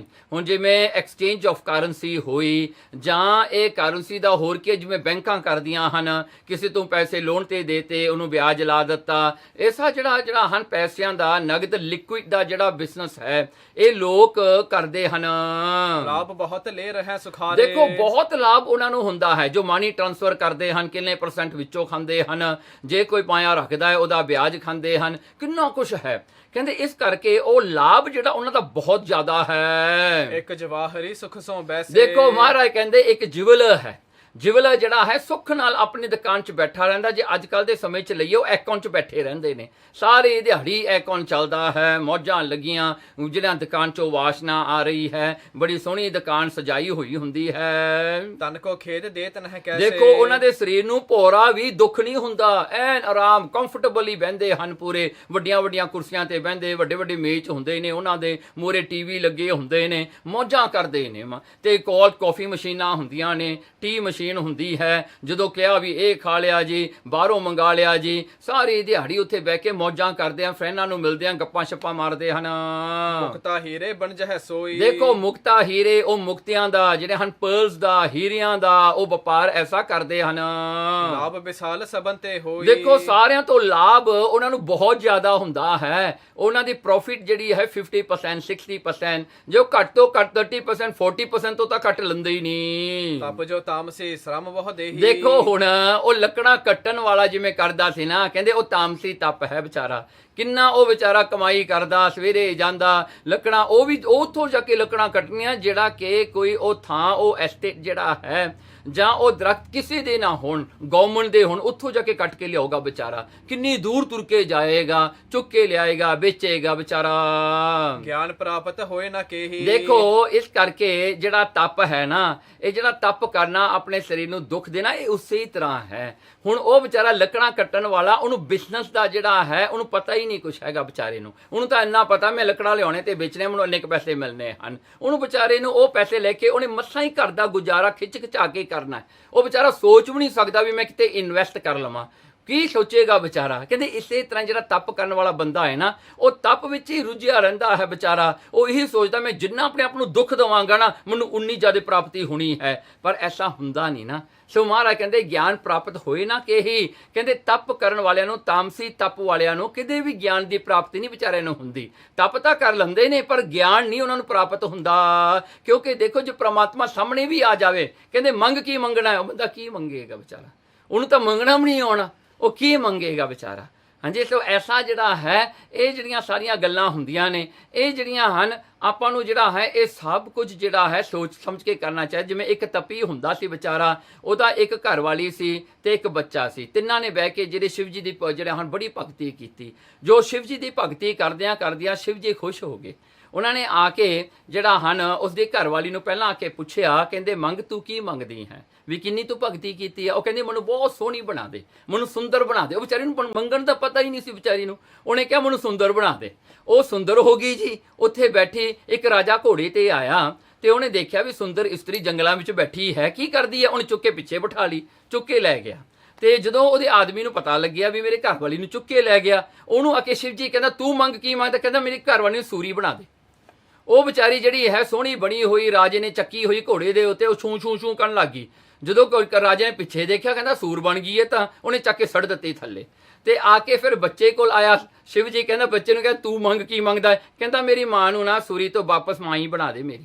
ਸੋ ਵਿਚਾਰਿਆਂ ਨੇ ਤਪ ਵੀ ਕੀਤਾ, ਜਿੱਥੋਂ ਸ਼ੁਰੂ ਹੋਇਆ ਉੱਥੇ ਵਾਪਸ ਆ ਕੇ ਖੜ ਗਏ ਵਿਚਾਰੇ ਜਿੱਥੇ ਖੜੇ ਸੀਗੇ। ਸੋ ਜੇ ਮੰਗਣ ਦਾ ਵੀ ਤਰੀਕਾ ਹੁੰਦਾ ਹੈ ਨਾ, ਥੋੜਾ ਹਰ ਇੱਕ ਨੂੰ ਮੰਗਣਾ ਆਉਂਦਾ। ਜੇ ਗਿਆਨ ਹੋਊਗਾ ਤਾਂ ਹੀ ਕੋਈ ਮੰਗੇਗਾ ਨਾ। ਇਸ ਪ੍ਰਕਾਰ ਕਰਕੇ ਜਿਵੇਂ ਤੁਸੀਂ ਬਹੁਤ ਸਾਰਾ ਪੈਸਾ ਇੱਕ ਮੂਰਖ ਬੰਦੇ ਦੇ ਹੱਥ ਫੜਾ ਦਿਓ, ਉਹਨੇ ਵਿਚਾਰੇ ਨੇ ਬਰਬਾਦ ਕਰ ਦੇਣਾ ਸਾਰਾ ਪੈਸਾ। ਉਹਨੇ ਸੰਭਾਲਣਾ ਹੀ ਨਹੀਂ ਆਉਣਾ ਨਾ ਵਿਚਾਰੇ ਨੂੰ, ਕੀ ਕਰੇਗਾ ਇੰਨੇ ਪੈਸੇ ਦੇ ਨਾਲ? ਸੋ ਇਸ ਪ੍ਰਕਾਰ ਕਰਕੇ ਕਹਿੰਦੇ ਗਿਆਨ, ਇਸ ਕਰਕੇ ਗਿਆਨ ਬਹੁਤ ਜ਼ਰੂਰੀ ਹੈ। ਕਹਿੰਦੇ ਗਿਆਨ ਦੀ ਪ੍ਰਾਪਤੀ ਬਹੁਤ ਜ਼ਰੂਰੀ ਹੈ। ਕਥਾ ਕੀਰਤਨ ਪੜਨ ਸੁਣਨ ਤੇ। ਸੋ ਦੇਖੋ ਜਿਹੜਾ ਕਥਾ ਹੁਣ ਸਤੋ ਗੁਣ ਬਾਰੇ ਦੱਸਦੇ ਹਨ। ਦੇਖੋ ਸਤਿਗੁਰੂ ਨੇ ਇੱਥੇ ਕਲੀਅਰਲੀ ਦੱਸ ਦਿੱਤਾ। ਹੁਣ ਕਈ ਲੋਕ ਕਹਿੰਦੇ ਨਾ ਵਰਕ ਹਾਰਡ, ਕਈ ਲੋਕ ਕਹਿੰਦੇ ਵਰਕ ਸਮਾਰਟ। ਇਹੀ ਗੱਲਾਂ ਮਹਾਰਾਜ ਜੀ ਕਰਦੇ ਹਨ ਵੀ ਜਿੱਥੇ ਵਰਕ ਹਾਰਡ ਕਰਨਾ, ਵਰਕ ਸਮਾਰਟ ਵੀ ਹੋਣਾ ਚਾਹੀਦਾ ਹੈ। ਬੰਦੇ ਨੂੰ ਪਤਾ ਚਾਹੀਦਾ ਹੈ ਵੀ ਮੈਨੂੰ ਕੀ ਕਰਨਾ ਚਾਹੀਦਾ ਹੈ। ਜਿਹੜੇ ਕੰਮ ਕਰਕੇ ਥੋੜਾ ਕੰਮ ਹੋਵੇ, ਪ੍ਰੋਫਿਟ ਜ਼ਿਆਦਾ ਹੋਵੇ, ਬੰਦੇ ਨੂੰ ਉਹ ਸੋਚਣਾ ਚਾਹੀਦਾ ਹੈ। ਸੋ ਐਸਾ ਕਾਰਜ ਜਿਹੜਾ ਹੈ, ਜੇ ਬੰਦਾ ਕਹੂਗਾ ਨਾ ਮੈਂ ਗੁਰੂ ਤੋਂ ਬਗੈਰ ਮੁਕਤੀ ਨੂੰ ਪ੍ਰਾਪਤ ਕਰ ਲਵਾਂਗਾ, ਨਹੀਂ ਹੋ ਸਕਦਾ। ਮੁਕਤੀ ਨੂੰ ਪ੍ਰਾਪਤ ਗੁਰੂ ਦੇ ਨਾਲ ਜਿਹੜਾ ਇਹ ਵਰਕ ਸਮਾਰਟ ਵਾਲੀ ਗੱਲ ਹੈ। ਉਹ ਜਿਹੜਾ ਹੈ ਸਤਿਗੁਰਾਂ ਨੇ ਪਹਿਲਾਂ ਹੀ ਚੱਕ ਕੇ ਜਿਹੜਾ ਹਨ ਲੈਵਲ ਤੇ ਬਿਠਾ ਦੇਣਾ, ਉੱਚੇ ਲੈਵਲ ਤੇ। ਬਹੁਤ ਸੌਖਾ ਕੰਮ ਹੋ ਜਾਂਦਾ ਹੈ। ਜਿਹੜੇ ਬੰਦੇ ਕਹਿੰਦੇ ਨਾ, ਜਿਹੜੇ ਗੁਰੂ ਤੇ ਕਿੰਤੂ ਪਰੰਤੂ ਕਰਦੇ ਨੇ, ਗੁਰੂ ਤੇ ਡਾਊਟ ਕਰਦੇ ਨੇ, ਇਹ ਕਰਦੇ ਨੇ, ਕਹਿੰਦੇ ਇਹ ਨਹੀਂ ਹੋ ਸਕਦਾ, ਉਹ ਨਹੀਂ, ਉਹਨਾਂ ਵਾਸਤੇ ਸੱਚਮੁੱਚ ਹੀ ਨਹੀਂ ਹੋ ਸਕਦਾ। ਉਹਨਾਂ ਵਾਸਤੇ ਕੁਝ ਵੀ ਨਹੀਂ ਹੋ ਸਕਦਾ ਵਿਚਾਰਿਆਂ ਵਾਸਤੇ। ਉਹ ਜਿਹੜੇ ਹਨ ਪੁਨਰ ਜਨਮ ਵਿੱਚ ਤੁਰਦੇ ਫਿਰਨਗੇ, 84 ਲੱਖ ਜੂਨਾਂ 'ਚ ਧੱਕੇ ਖਾਂਦੇ ਫਿਰਨਗੇ, ਨਰਕਾਂ ਵਿੱਚ ਜਾਣਗੇ, ਨਿਕਲਣਗੇ, ਫੇਰ ਜੰਮਣਗੇ, ਫੇਰ ਮਰਨਗੇ। ਉਹਨਾਂ ਦਾ ਇਹੀ ਗੱਲ ਰੱਟਾ ਲੱਗਿਆ ਰਹਿਣਾ, ਉਹਨਾਂ ਨੂੰ ਮੁਕਤੀ ਨਹੀਂ ਪ੍ਰਾਪਤ ਹੋਣੀ। ਇਸ ਕਰਕੇ ਸਤਿਗੁਰੂ ਜੀ ਕਹਿੰਦੇ ਦੇਖੋ ਐਸਾ ਹੀ ਹੈ। ਜਦੋਂ ਬੱਚੇ ਪੜ੍ਹਾਈ ਕਰਦੇ ਨੇ ਉਦੋਂ ਵੀ ਸਮਾਰਟ ਹੋਣਾ ਚਾਹੀਦਾ ਨਾ। ਐਂ ਤਾਂ ਨਹੀਂ ਹੈ ਵੀ A ਤੋਂ Z ਸਾਰਾ ਹੀ ਪੜ੍ਹ ਕੇ ਸਰ ਵਿੱਚ ਪਾਈ ਜਾਓ। ਜਦੋਂ ਐਗਜ਼ਾਮ ਦਾ ਪੇਪਰ ਸਾਹਮਣੇ ਆਇਆ, ਕਨਫਿਊਜ਼ ਹੋ ਗਿਆ ਵਿਚਾਰਾ, ਪਤਾ ਹੀ ਨਹੀਂ ਮੈਂ ਕੀ ਲਿਖਾਂ, ਕਿੱਥੋਂ ਸ਼ੁਰੂ ਕਰਾਂ, ਕਿੱਥੋਂ ਮੁਕਾਵਾਂ, ਕਿਉਂਕਿ ਗੱਲ ਨੂੰ ਸਮਝਿਆ ਹੀ ਨਹੀਂ ਉਹਨੇ। ਸੋ ਜਿਹੜਾ ਹਨ ਲੋਕਾਂ ਨੇ ਇਹਦੇ ਬਾਰੇ ਮਾਈਂਡ ਮੈਪਿੰਗ ਬਣਾ ਲਏ ਜੀ, ਹੋਰ ਬਹੁਤ ਟੈਕਨਿਕਸ ਲੋਕਾਂ ਨੇ ਜਿਹੜੇ ਹਨ ਡਿਵੈਲਪ ਕਰ ਲਏ, ਇਹਦੇ ਕਰਕੇ ਕੀਤੇ ਆ ਨਾ। ਸੋ ਜਿਹੜਾ ਬੰਦੇ ਨੂੰ ਪਤਾ ਹੋਵੇ ਵੀ ਕੀ ਚੀਜ਼ ਆ ਤੇ ਆਪਣੇ ਮਾਈਂਡ 'ਚ ਉਹਨੂੰ ਕਿਵੇਂ ਸਟਰਕਚਰ ਕਰਨਾ ਹੈ, ਉਹ ਚੀਜ਼ ਨੂੰ ਕਿਵੇਂ ਸਮਝਣਾ ਹੈ। ਸੋ ਇਸ ਪ੍ਰਕਾਰ ਕਰਕੇ ਗੁਰੂ ਜੀ ਨੇ ਇਹ ਉਪਦੇਸ਼ ਦਿੱਤਾ। ਦੇਖੋ ਉਸ ਟਾਈਮ ਤੇ ਗੁਰੂ ਮਹਾਰਾਜ ਇਹ ਦੱਸ ਰਹੇ ਨੇ, ਜਿਹੜਾ ਅੱਜ ਲੋਕ ਉਹ ਚੀਜ਼ਾਂ ਨੂੰ ਕੱਢ ਰਹੇ ਨੇ। ਸੋ ਦੇਖੋ ਗੁਰੂ ਮਹਾਰਾਜ ਦਾ ਜਿਹੜਾ ਹੈ ਜਿਹੜਾ ਹਨ ਫਾਰਵਰਡ ਲੁਕਿੰਗ ਜਿਹੜਾ ਕਿੰਨਾ ਜ਼ਿਆਦਾ ਹੈ। ਹੁਣ ਸਤੋ ਗੁਣੀ ਦਾ ਤਪ ਦੱਸਦੇ ਹਨ। ਕਥਾ ਕੀਰਤਨ ਪੜਨ ਸੁਣਨ ਤੇ ਦੇਖੋ ਕਥਾ ਤੇ ਕੀਰਤਨ ਪੜਨ ਤੇ ਸੁਣਨ ਦੇ ਨਾਲ ਦ੍ਰਿੜ ਉਪਾਸਨਾ ਹੋਤ ਗੁਣਨ ਤੇ ਕਹਿਣਗੇ ਬੜੀ ਜਿਹੜਾ ਦ੍ਰਿੜ ਉਪਾਸਨਾ ਹੋ ਜਾਂਦੀ ਹੈ। ਜਿਹੜੇ ਅੰਦਰੋਂ ਜਿਹੜਾ ਭਰੋਸਾ ਸਤਿਗੁਰਾਂ ਤੇ ਪਰਮੇਸ਼ਰ ਤੇ ਬੱਝਿਆ ਜਾਂਦਾ ਹੈ, ਦ੍ਰਿੜ ਉਪਾਸਨਾ ਫਿਰ ਸੱਚੇ ਪ੍ਰੇਮਾ ਭਗਤੀ ਜਿਹੜੀ ਉਹ ਹੋਣ ਲੱਗ ਜਾਂਦੀ ਹੈ। ਦੋਹਰਾ ਦ੍ਰਿੜ ਉਪਾਸਨਾ ਜਬ ਭਈ ਹੋਏ ਆਵਤ ਤਬ ਗਿਆਨ। ਦੇਖੋ ਜੋ ਦ੍ਰਿੜ ਉਪਾਸਨਾ ਹੋ ਜਾਂਦੀ ਹੈ ਨਾ, ਜਦੋਂ ਬੰਦੇ ਦਾ ਨਿਤਨੇਮ ਪਰਪੱਕ ਹੋ ਜਾਂਦਾ ਹੈ, ਜਦੋਂ ਉਹ ਬਾਣੀ ਪੜਨ ਵਿੱਚ ਪਰਪੱਕ ਹੋ ਜਾਂਦਾ ਹੈ, ਗੁਰੂ ਤੇ ਭਰੋਸਾ ਰੱਖਣਾ ਸ਼ੁਰੂ ਕਰ ਦਿੰਦਾ ਹੈ, ਜਦੋਂ ਅਰਦਾਸ ਕਰਦਾ ਹੈ ਗੁਰੂ ਨੂੰ ਜਾਣ ਕੇ ਹਾਜ਼ਰ ਨਾਜ਼ਰ ਜਾਣ ਕੇ ਕਰਦਾ ਹੈ, ਤਾਂ ਫਿਰ ਕੀ ਹੁੰਦਾ ਹੈ? ਕਹਿੰਦੇ ਹੋਏ ਆਵਤ ਤਬ ਗਿਆਨ, ਉਦੋਂ ਗਿਆਨ ਦੀ ਪ੍ਰਾਪਤੀ ਹੁੰਦੀ ਹੈ। ਤਾਤੇ ਤਪ ਇਹ ਸਾਂਤ ਕੀ ਲਾਭ ਬਹੁਤ ਪਹਿਚਾਨ। ਇਸ ਕਰਕੇ ਇਹ ਸਾਂਤ ਕੀ ਤਪ ਜਿਹੜਾ ਇਹਦਾ ਲਾਭ ਬਹੁਤ ਜ਼ਿਆਦਾ ਹੈ। ਹੁਣ ਬੰਦਾ ਕੱਲਾ ਘਰੇ ਬੈਠੇ ਪੜਿਆ ਜਾਵੇ, ਹਰ ਇੱਕ ਸਬਜੈਕਟ ਨੂੰ ਉਹ ਪੜ੍ਹਨਾ ਚਾਹੇ, ਐਕਸਪਰਟ ਬਣਨਾ ਚਾਹੇ, ਨਹੀਂ ਹੋ ਸਕਦਾ ਨਾ। ਵਿਚਾਰਾ ਕਿੰਨਾ ਕੁ ਪੜ੍ਹ ਲੇਗਾ, ਕਿੰਨਾ ਕੁ ਸਮਝ ਲੇਗਾ। ਪਰ ਜੇ ਉਹਦਾ ਗੁਰੂ ਚੰਗਾ ਹੋਇਆ, ਉਹਦੀ ਟੀਚਰ ਕੋਈ ਚੰਗੀ ਹੋਈ, ਜਾਂ ਉਹਦਾ ਜਿਹੜਾ ਲੈਕਚਰਰ ਕੋਈ ਚੰਗਾ ਹੋਇਆ, ਉਹਨੇ ਤਾਂ ਬਿਲਕੁਲ ਬਹੁਤ ਛੇਤੀ ਨਾਲ ਪਕੜ ਲੈਣੀ ਆ ਗੱਲ। ਸੋ ਇਸੇ ਤਰ੍ਹਾਂ ਹੀ ਆਪਾਂ ਨੂੰ ਗੁਰੂ ਦੀ ਲੋੜ ਹੈ। ਜਦੋਂ ਗੁਰੂ ਮਹਾਰਾਜ ਦੀ ਬਾਣੀ ਨਾਲ ਜੁੜਾਂਗੇ, ਗੁਰੂ ਦਾ ਉਪਦੇਸ਼ ਸੁਣਾਂਗੇ, ਸਮਝਾਂਗੇ, ਤਾਂ ਹੀ ਆਪਾਂ ਨੂੰ ਗਿਆਨ ਦੀ ਪ੍ਰਾਪਤੀ ਹੋਵੇਗੀ। ਚੌਪੇ ਇਸ ਬਿਦ ਸੁਨ ਮੰਗੋ ਗੁਰ ਬਚਨਾ। ਇਸ ਪ੍ਰਕਾਰ ਕਰਕੇ ਭਾਈ ਮੰਗੋ ਜੀ ਨੇ ਜਦੋਂ ਗੁਰੂ ਮਹਾਰਾਜ ਦੇ ਬਚਨ ਸੁਣੇ, ਬਾਣੀ ਪੜਨ ਕੀਨ ਮਨ ਖਚਨਾ। ਬਸ ਉਹਨੇ ਬਾਣੀ ਪੜ੍ਹਨੀ ਸ਼ੁਰੂ ਕਰ ਦਿੱਤੀ ਜੀ ਭਰੋਸੇ ਨਾਲ। ਅੱਜ ਬਾਣੀ ਪੜ੍ਹੀ ਆ ਰਸ ਲੈ ਕੇ, ਅੱਜ ਬਾਣੀ ਪੜ੍ਹੀ ਆ ਗੁਰੂ ਦਾ ਰੂਪ ਜਾਣ ਕੇ, ਅੱਜ ਬਾਣੀ ਪੜ੍ਹੀ ਆ ਪਰਮੇਸ਼ਰ ਜਾਣ ਕੇ। ਸਨਮੁਖ ਮੰਨ ਲੋ ਸੁਨ ਹੈ ਤਬ ਹੀ। ਤੇ ਭਾਈ ਮਾਲੋ ਜੀ ਜਿਹੜੇ ਸਨ ਉਹ ਸੁਣਦੇ ਹੋਏ ਹੁੰਦੇ ਸਨ। ਭਾਈ ਮੰਗੋ ਜੀ ਪੜਿਆ ਕਰਦੇ ਸਨ ਬਾਣੀ, ਭਾਈ ਮਾਲੋ ਜੀ ਉਸੇ ਬਾਣੀ ਨੂੰ ਸੁਣਿਆ ਕਰਦੇ ਸਨ। ਬੈਠ ਰਖੀਕ ਸੰਕੋਚੈ ਸਭ ਹੀ। ਤੇ ਬੈਠ ਕਰਕੇ ਜਿਹੜਾ ਹਨ ਭਾਈ ਜਿਹੜੇ ਹਨ ਮਾਲੋ ਜੀ ਤੋਂ ਸੁਣ ਕਰਕੇ ਜਿਹੜਾ ਹਨ ਭਾਈ ਜਿਹੜੇ ਹਨ ਮੰਗੋ ਜੀ ਪੜ੍ਹਦੇ, ਭਾਈ ਮਾਲੋ ਜੀ ਸੁਣਦੇ ਆ ਨਾ। ਭਾਈ ਮਾਲੋ ਨੇ ਕੀ ਕਰਨਾ, ਦੋਨਾਂ ਗੁਰਸਿੱਖਾਂ ਨੇ, ਪੜ੍ਹਨ ਵਾਲੇ ਨੇ ਤੇ ਸੁਣਨ ਵਾਲੇ ਨੇ ਨਾ, ਆਪਣੀਆਂ ਇੰਦਰੀਆਂ ਨੂੰ ਰੋਕ ਕੇ ਬਾਣੀ ਵਿੱਚ ਫੋਕਸ ਕਰਕੇ ਦੋਵੇਂ ਪੜ੍ਹਦੇ ਤੇ ਸੁਣਦੇ ਸਨ। ਮਿਲ ਕੇ ਕੀਰਤਨ ਬਹੁਰ ਉਚਰ ਹੀ। ਫੇਰ ਦੋਨਾਂ ਨੇ ਮਿਲ ਕੇ ਕੀਰਤਨ ਕਰਨਾ। ਦੇਖੋ ਇਹ ਜਿਹੜੇ ਹਨ ਇੱਕ ਮਰਿਆਦਾ ਹੈ ਸਤਿਗੁਰਾਂ ਦੀ। ਜੇ ਕੋਈ ਸ਼ਬਦ ਦਾ ਆਪਾਂ ਕੀਰਤਨ ਕਰਨਾ ਹੈ ਤੇ ਉਹ ਸ਼ਬਦ ਨੂੰ ਜਿਹੜਾ ਹੈ ਪਹਿਲਾਂ ਪੜ੍ਹਨਾ। ਹੁਣ ਜਿਵੇਂ ਇਹ ਗੱਲ ਦੇ ਵਿੱਚ ਇੱਕ ਸਿੱਖ ਪੜਿਆ ਕਰਦਾ ਸੀ ਭਾਈ ਮੰਗੋ, ਭਾਈ ਮਾਲੋ ਉਹਨੂੰ ਸੁਣਿਆ ਕਰਦਾ ਸੀਗਾ ਧਿਆਨ ਦੇ ਨਾਲ। ਫੇਰ ਦੋਨਾਂ ਨੇ ਰਲ ਕੇ ਉਹਦਾ ਕੀਰਤਨ ਕਰਨਾ ਸੰਗਤ ਦੇ ਵਿੱਚ। ਕਰ ਇਕਾਗਰਤਾ ਮਨ ਧਰ ਹੀ। ਤੇ ਇਕਾਗਰਤਾ ਆਪਣੇ ਮਨ ਵਿੱਚ ਧਾਰਨ ਕਰਕੇ। ਤਿਨ ਕੀ ਰਸਨਾ ਸਾਧ ਵਿਸਾਲਾ। ਦੇਖੋ ਉਹਨਾਂ ਦੀ ਰਸਨਾ ਦੇ ਉੱਤੇ ਬਹੁਤ ਸਵਾਦ ਆ ਗਿਆ, ਰਸ ਆਉਣ ਲੱਗ ਗਿਆ ਉਹਨਾਂ ਦੀ ਜ਼ੁਬਾਨ ਤੇ ਜਦੋਂ ਉਹ ਕੀਰਤਨ ਦਾ ਉਚਾਰਨ ਕਰਦੇ ਨੇ ਸ਼ਬਦ ਦਾ। ਤੇ ਇਹੀ ਜਿਹੜਾ ਹਨ ਫਿਰ ਸਰੋਤਿਆਂ ਤੇ ਕੀ ਅਸਰ ਪੈਂਦਾ ਹੈ? ਸੁਨਤ ਪ੍ਰੇਮ ਜਾਗੈ ਤਤਕਾਲਾ। ਦੇਖੋ ਜਿਹੜਾ ਵੀ ਕੋਈ ਉਹਨਾਂ ਦਾ ਮੂੰਹੋਂ ਗਾਇਆ ਹੋਇਆ ਕੀਰਤਨ ਗੁਰੂ ਦਾ ਸ਼ਬਦ ਸੁਣਦਾ ਹੈ, ਕੋਈ ਸਰੋਤਾ ਜਨ ਸੰਗਤ ਵਿੱਚ ਬੈਠਾ, ਉਹਦੇ ਮਨ 'ਚ ਤਤ ਜਿਹੜਾ ਹਨ ਉਸੇ ਵੇਲੇ ਇੰਸਟੈਂਟਲੀ ਪ੍ਰੇਮ ਜਾਗ ਪੈਂਦਾ ਹੈ। ਕਿਉਂਕਿ ਹੁਣ ਕੀਰਤਨ ਕਰਨ ਵਾਲਾ ਜਿਹੜਾ ਭਰੋਸੇ ਵਾਲਾ ਹੈ, ਉਹ ਕੀਰਤਨ ਵਾਲਾ ਗੁਰੂ ਨੂੰ ਹਾਜ਼ਰ ਨਾਜ਼ਰ ਜਾਣ ਕੇ ਕਰਦਾ ਹੈ, ਪਰਮੇਸ਼ਰ ਦੇ ਸ਼ਬਦ ਪਰਮੇਸ਼ਰ ਦਾ ਸਰੂਪ ਕਰਕੇ ਗਾਉਂਦਾ ਹੈ। ਸੁਣਨ ਵਾਲਿਆਂ ਨੂੰ ਹੁਣ ਆਟੋਮੈਟਿਕਲੀ ਸੁਣਨ ਸਾਰ ਹੀ ਪ੍ਰੇਮ ਹੋ ਜਾਂਦਾ ਸੀ, ਪਰਮੇਸ਼ਰ ਤੇ ਉਹਨਾਂ ਦਾ ਪ੍ਰੇਮ ਜੁੜ ਜਾਂਦਾ ਸੀ, ਸਮਾਧੀਆਂ ਲੱਗ ਜਾਂਦੀਆਂ ਸਨ। ਦੋਹਰਾ ਜੋ ਜੋ ਸਿੱਖ ਤਿਨ ਤੇ ਸੁਨਤ ਤਿਆਗ ਹੈ ਬ੍ਰਿੰਦ ਬੇਕਾਰ। ਦੇਖੋ ਜੋ ਵੀ ਸਿੱਖ ਉਹਨਾਂ ਤੋਂ ਜਿਹੜਾ ਹਨ ਕੀਰਤਨ ਸਰਵਣ ਕਰਿਆ ਕਰਦਾ ਸੀਗਾ, ਉਹਨਾਂ ਦੇ ਸਾਰੇ ਵਿਕਾਰ ਦੂਰ ਹੋ ਜਾਂਦੇ ਸਨ। ਧਰਮ ਕ੍ਰਿਤ ਕਰ ਵੰਡ ਕੈ ਅਚ ਵਹਿ ਬਹੁਰ ਆਹਾਰ। ਫਿਰ ਦੇਖੋ ਇਹਨਾਂ ਦਾ ਜੀਵਨ ਕੈਸਾ ਸੀਗਾ ਭਾਈ ਮਾਲੋ ਤੇ ਭਾਈ ਮੰਗੋ ਦਾ। ਕਹਿੰਦੇ ਧਰਮ ਦੀ ਕਿਰਤ ਕਰਿਆ ਕਰਦੇ ਸਨ, ਇਹ ਸ਼ਬਦ ਭੇਟਾ ਨਹੀਂ ਖਾਂਦੇ ਸਨ। ਗੁਰਜਰਾ ਦਿੱਤੀ ਹੋਈ ਭੇਟਾ, ਚੜਾਈ ਹੋਈ ਸ਼ਬਦ ਦੀ ਭੇਟਾ ਨੂੰ ਇਹ ਖਾਂਦੇ ਨਹੀਂ ਸਨ, ਇਹ ਵਰਤਦੇ ਨਹੀਂ ਸਨ। ਇਹ ਜਿਹੜਾ ਹੈ ਕੀਰਤਨ ਕਰਦੇ ਸਨ ਨਿਸ਼ਕਾਮ ਹੋ ਕੇ, ਤੇ ਆਪਣੀ ਜਾ ਕੇ ਕਮਾਈ ਕਰਕੇ ਜਿੰਨਾ ਵੀ ਜਿਹੜਾ ਕਮਾ ਕੇ ਲਿਆਉਂਦੇ ਉਹਦੇ ਵਿੱਚੋਂ ਵੀ ਜਿਹੜਾ ਹੈ ਸਿੱਖਾਂ ਨਾਲ ਵੰਡ ਕੇ ਛਕਦੇ।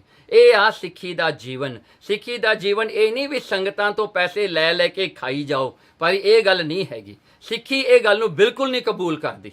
ਕਿਤੇ ਵੀ ਸੰਗਤ ਦਾ ਪੈਸਾ ਲੈ ਕੇ ਖਾਣਾ ਨਹੀਂ ਚਾਹੀਦਾ, ਆਪਣੇ ਵਾਸਤੇ ਨਹੀਂ ਵਰਤਣਾ ਚਾਹੀਦਾ, ਤੇ ਲਾਲਚ ਨਹੀਂ ਕਰਨਾ ਚਾਹੀਦਾ ਸੰਗਤ ਦੇ ਪੈਸਿਆਂ ਦਾ। ਇਸ ਕਰਕੇ ਕਹਿੰਦੇ ਉਹਨਾਂ ਦਾ ਜੀਵਨ ਦੇਖੋ ਕਿੱਡਾ ਉੱਚਾ ਹੈ। ਭਾਈ ਮਾਲੋ ਤੇ ਭਾਈ ਮੰਗੋ ਦਾ ਉਹਨਾਂ ਨੇ ਛਕਣਾ ਜਿਹੜਾ ਹਨ ਆਪ ਕਮਾ ਕੇ ਫਿਰ ਵੰਡ ਕੇ ਛਕਦੇ ਸਨ। ਚੌਪੇ ਸਿੱਖ ਸੰਤ ਜਾਏ ਜੋ ਤਿਨਕੇ ਡੇਰੇ, ਜੋ ਵੀ ਸਿੱਖ ਸੰਤ ਉਹਨਾਂ ਦੇ ਡੇਰੇ ਜਾਇਆ ਕਰਦੇ ਸਨ, ਸੇਵਾ ਕਰਹੀ ਭਾਉ ਕਨੇਰੇ, ਉਹ ਸੇਵਾ ਕਰਿਆ ਕਰਦੇ ਸਨ ਬੜੇ ਪ੍ਰੇਮ ਨਾਲ। ਮੰਨ ਲਓ ਤੇ ਮੰਗੋ, ਇਹ ਨਹੀਂ ਦੇਖੋ ਅੱਜ ਕੱਲ ਦੇ ਕੀਰਤਨੇ ਤਾਂ ਕਹਿੰਦੇ ਸਾਡੀ ਸੇਵਾ ਕਰੋ, ਅਸੀਂ ਜਾਉਂਗੇ ਤੁਹਾਡੇ ਘਰ, ਸਾਨੂੰ ਜਿਹੜਾ ਹੈ ਭੋਜਨ ਛਕਾਓ, ਵੱਡੇ ਵੱਡੇ ਜਿਹੜੇ ਹਨ ਸੋਹਣੇ ਸੋਹਣੇ ਭੋਜਨ ਥਾਲ ਪਰੋਸ ਕੇ ਸਾਡੇ ਸਾਹਮਣੇ ਲਿਆਓ, ਮਠਿਆਈਆਂ ਲਿਆਓ। ਉਹ ਐਕਸਪੈਕਟ ਕਰਦੇ ਹਨ ਕਿ ਲੋਕ ਉਹਨਾਂ ਦੀ ਸੇਵਾ ਕਰਨ, ਕਿਉਂਕਿ ਉਹ ਗੁਰੂ ਘਰ ਦੇ ਕੀਰਤਨੀਏ ਨੇ। ਪਰ ਦੇਖੋ ਮੰਨ ਲਓ ਤੇ ਮੰਗੋ, ਗੁਰੂ ਘਰ ਦੇ ਪ੍ਰੇਮਾ ਭਗਤੀ ਵਾਲੇ ਕੀਰਤਨੀਏ ਨੇ, ਉਹ ਆਪ ਸੰਗਤਾਂ ਦੀ ਸੇਵਾ ਕਰਦੇ ਨੇ। ਜਿਸ ਤਰ੍ਹਾਂ ਸੰਤ ਬਾਬਾ ਠਾਕੁਰ ਸਿੰਘ ਜੀ ਨਾ ਜਿਹੜਾ ਹਨ ਦਮਦਮੀ ਟਕਸਾਲ ਵਾਲੇ, ਕਹਿੰਦੇ ਜਦੋਂ ਵੀ ਉਹ ਕਿਸੇ ਦੇ ਘਰ ਜਾਇਆ ਕਰਦੇ ਸਨ, ਉਹ ਆਪ ਬਾਲਟੀ ਚੁੱਕ ਕਰਕੇ ਸਿੰਘਾਂ ਨੂੰ ਪਹਿਲਾਂ ਵਰਤਾਇਆ ਕਰਦੇ ਸਨ। ਕਈ ਵਾਰੀ ਤਾਂ ਬਰਤਨ ਵੀ ਧੋਇਆ ਕਰਦੇ ਸਨ, ਤੇ ਕਈ ਵਾਰੀ ਤਾਂ ਰਾਤ ਨੂੰ ਪਏ ਜਿਹੜਾ ਹਨ ਰਾਤ ਵੇਲੇ ਜੋ ਸਿੰਘ ਸੌਂ ਜਾਂਦੇ ਸਨ, ਉਹਨਾਂ ਦੇ ਕੱਪੜੇ ਵੀ ਚੱਕ ਕੇ ਧੋ ਦਿੰਦੇ ਸਨ। ਇਹ ਹੁੰਦਾ ਸਿੱਖੀ ਦਾ ਪ੍ਰੇਮ। ਉਹ ਭਾਵੇਂ ਬ੍ਰਹਮ ਗਿਆਨੀ ਹੁੰਦਿਆਂ ਹੋਇਆਂ ਵੀ ਉਹਨਾਂ ਦੇ ਵਿੱਚ ਭਾਵਨਾ ਇੰਨੀ ਜ਼ਿਆਦਾ ਸੀ ਸੇਵਾ ਦੀ, ਕਿਉਂਕਿ ਪ੍ਰਾਪਤੀ ਜਿਹੜੀ ਹੋਣੀ ਆ ਤਾਂ ਸੇਵਾ ਤੋਂ ਹੀ ਹੋਣੀ ਆ ਨਾ। ਇਹ ਜਿਹੜਾ ਹਨ ਵੱਡੇ ਪੰਚੋਂ ਨਹੀਂ ਕੁਝ ਵੀ ਮਿਲਣਾ। ਸਿੱਖੀ ਤਾਂ ਉਹ ਹੈ ਜਿਹਦੇ ਦੇ ਵਿੱਚ ਸੇਵਾ ਭਾਵਨਾ ਕਿਤੇ ਵੀ ਨਾ ਮੁੱਕੇ। ਭਾਵੇਂ ਲੋਕ ਉਹਨੂੰ ਸੰਤ ਕਹਿਣ, ਬ੍ਰਹਮ ਗਿਆਨੀ ਕਹਿਣ, ਪਰ ਅੰਦਰੋਂ ਦਿਲੋਂ ਨਾ ਉਹ ਇੰਨੇ ਸੇਵਾ ਭਾਵਨਾ 'ਚ ਰੱਖਦੇ। ਦੇਖੋ ਜਦੋਂ ਵੀ ਸਿੰਘ ਆਇਆ ਕਰਦੇ ਸਨ, ਬਾਬਾ ਜੀ ਹਮੇਸ਼ਾ ਆਪਣੇ ਕੋਲ ਬਿਠਾਇਆ ਕਰਦੇ ਸਨ। ਇਹ ਨਹੀਂ ਵੀ ਆਪ ਉੱਤੇ ਚੜ੍ਹ ਕੇ ਬਹਿ ਜਾਣਾ, ਕਹਿੰਦੇ ਤੂੰ ਥੱਲੇ ਬਹਿ ਜਾਓ, ਐਸੀ ਗੱਲ ਕਿਤੇ ਹੀ ਨਹੀਂ ਉਹਨਾਂ ਨੇ ਕੀਤੀ। ਕਿੰਨਾ ਸਤਿਕਾਰ ਕਰਿਆ ਕਰਦੇ ਸਨ। ਇਹ ਹੁੰਦਾ ਪਿਆਰ ਸਿੱਖੀ ਦਾ। ਤਿਨਕੇ ਸਦਨ ਦੇਸ ਜਿਸ ਮਾਹੀ, ਕਹਿਣਗੇ ਤਿਨਕੇ ਸਦਨ, ਕਹਿਣਗੇ ਜਿਸ ਦੇਸ਼ ਵਿੱਚ ਉਹਨਾਂ ਦਾ ਘਰ ਸੀਗਾ, ਮੰਨ ਲਓ ਤੇ ਮੰਗੋ ਦਾ ਭਾ ਉਦਾਰ ਬਹੁ ਨਰ ਨ ਤਰਾਹੀ, ਬਹੁਤ ਲੋਕ ਤਰ ਗਏ ਜੀ। ਗੁਰੂ ਦਾ ਉਪਦੇਸ਼, ਗੁਰੂ ਦੀ ਬਾਣੀ ਦੀ ਬਰਕਤ, ਗੁਰੂ ਬਾਣੀ, ਗੁਰੂ ਮਹਾਰਾਜ ਦੀ ਕਿਰਪਾ ਸਦਕਾ ਮੰਨ ਲਓ ਤੇ ਮੰਗੋ ਨੇ ਬੜੇ ਲੋਕਾਂ ਨੂੰ ਤਾਰਿਆ ਉਥੇ। ਜਬ ਜਬ ਆਵਹਿ ਦਰਸ਼ਨ ਹੇਤਾ, ਜਦੋਂ ਵੀ ਆਉਂਦੇ ਸਨ ਗੁਰੂ ਨਾਨਕ ਸੱਚੇ ਪਾਤਸ਼ਾਹ ਜੀ ਦੇ ਦਰਸ਼ਨਾਂ ਵਾਸਤੇ, ਸ਼ਬਦ ਪੜਤ ਨਰ ਬ੍ਰਿੰਦ ਸਮੇਤਾ, ਸ਼ਬਦ ਪੜ੍ਹਦੇ ਸਨ ਸਤਿਗੁਰਾਂ ਦੇ ਕੋਲ ਆ ਕੇ, ਤੇ ਕਹਿੰਦੇ ਬੜੇ ਜੋਟੀਆਂ ਵਿੱਚ ਪੜਿਆ ਕਰਦੇ ਸਨ, ਤੇ ਗੁਰੂ ਨਾਨਕ ਸਾਹਿਬ ਸੱਚੇ ਪਾਤਸ਼ਾਹ ਜੀ ਬਹਿ ਕੇ ਆਪ ਸੁਣਿਆ ਕਰਦੇ ਸਨ।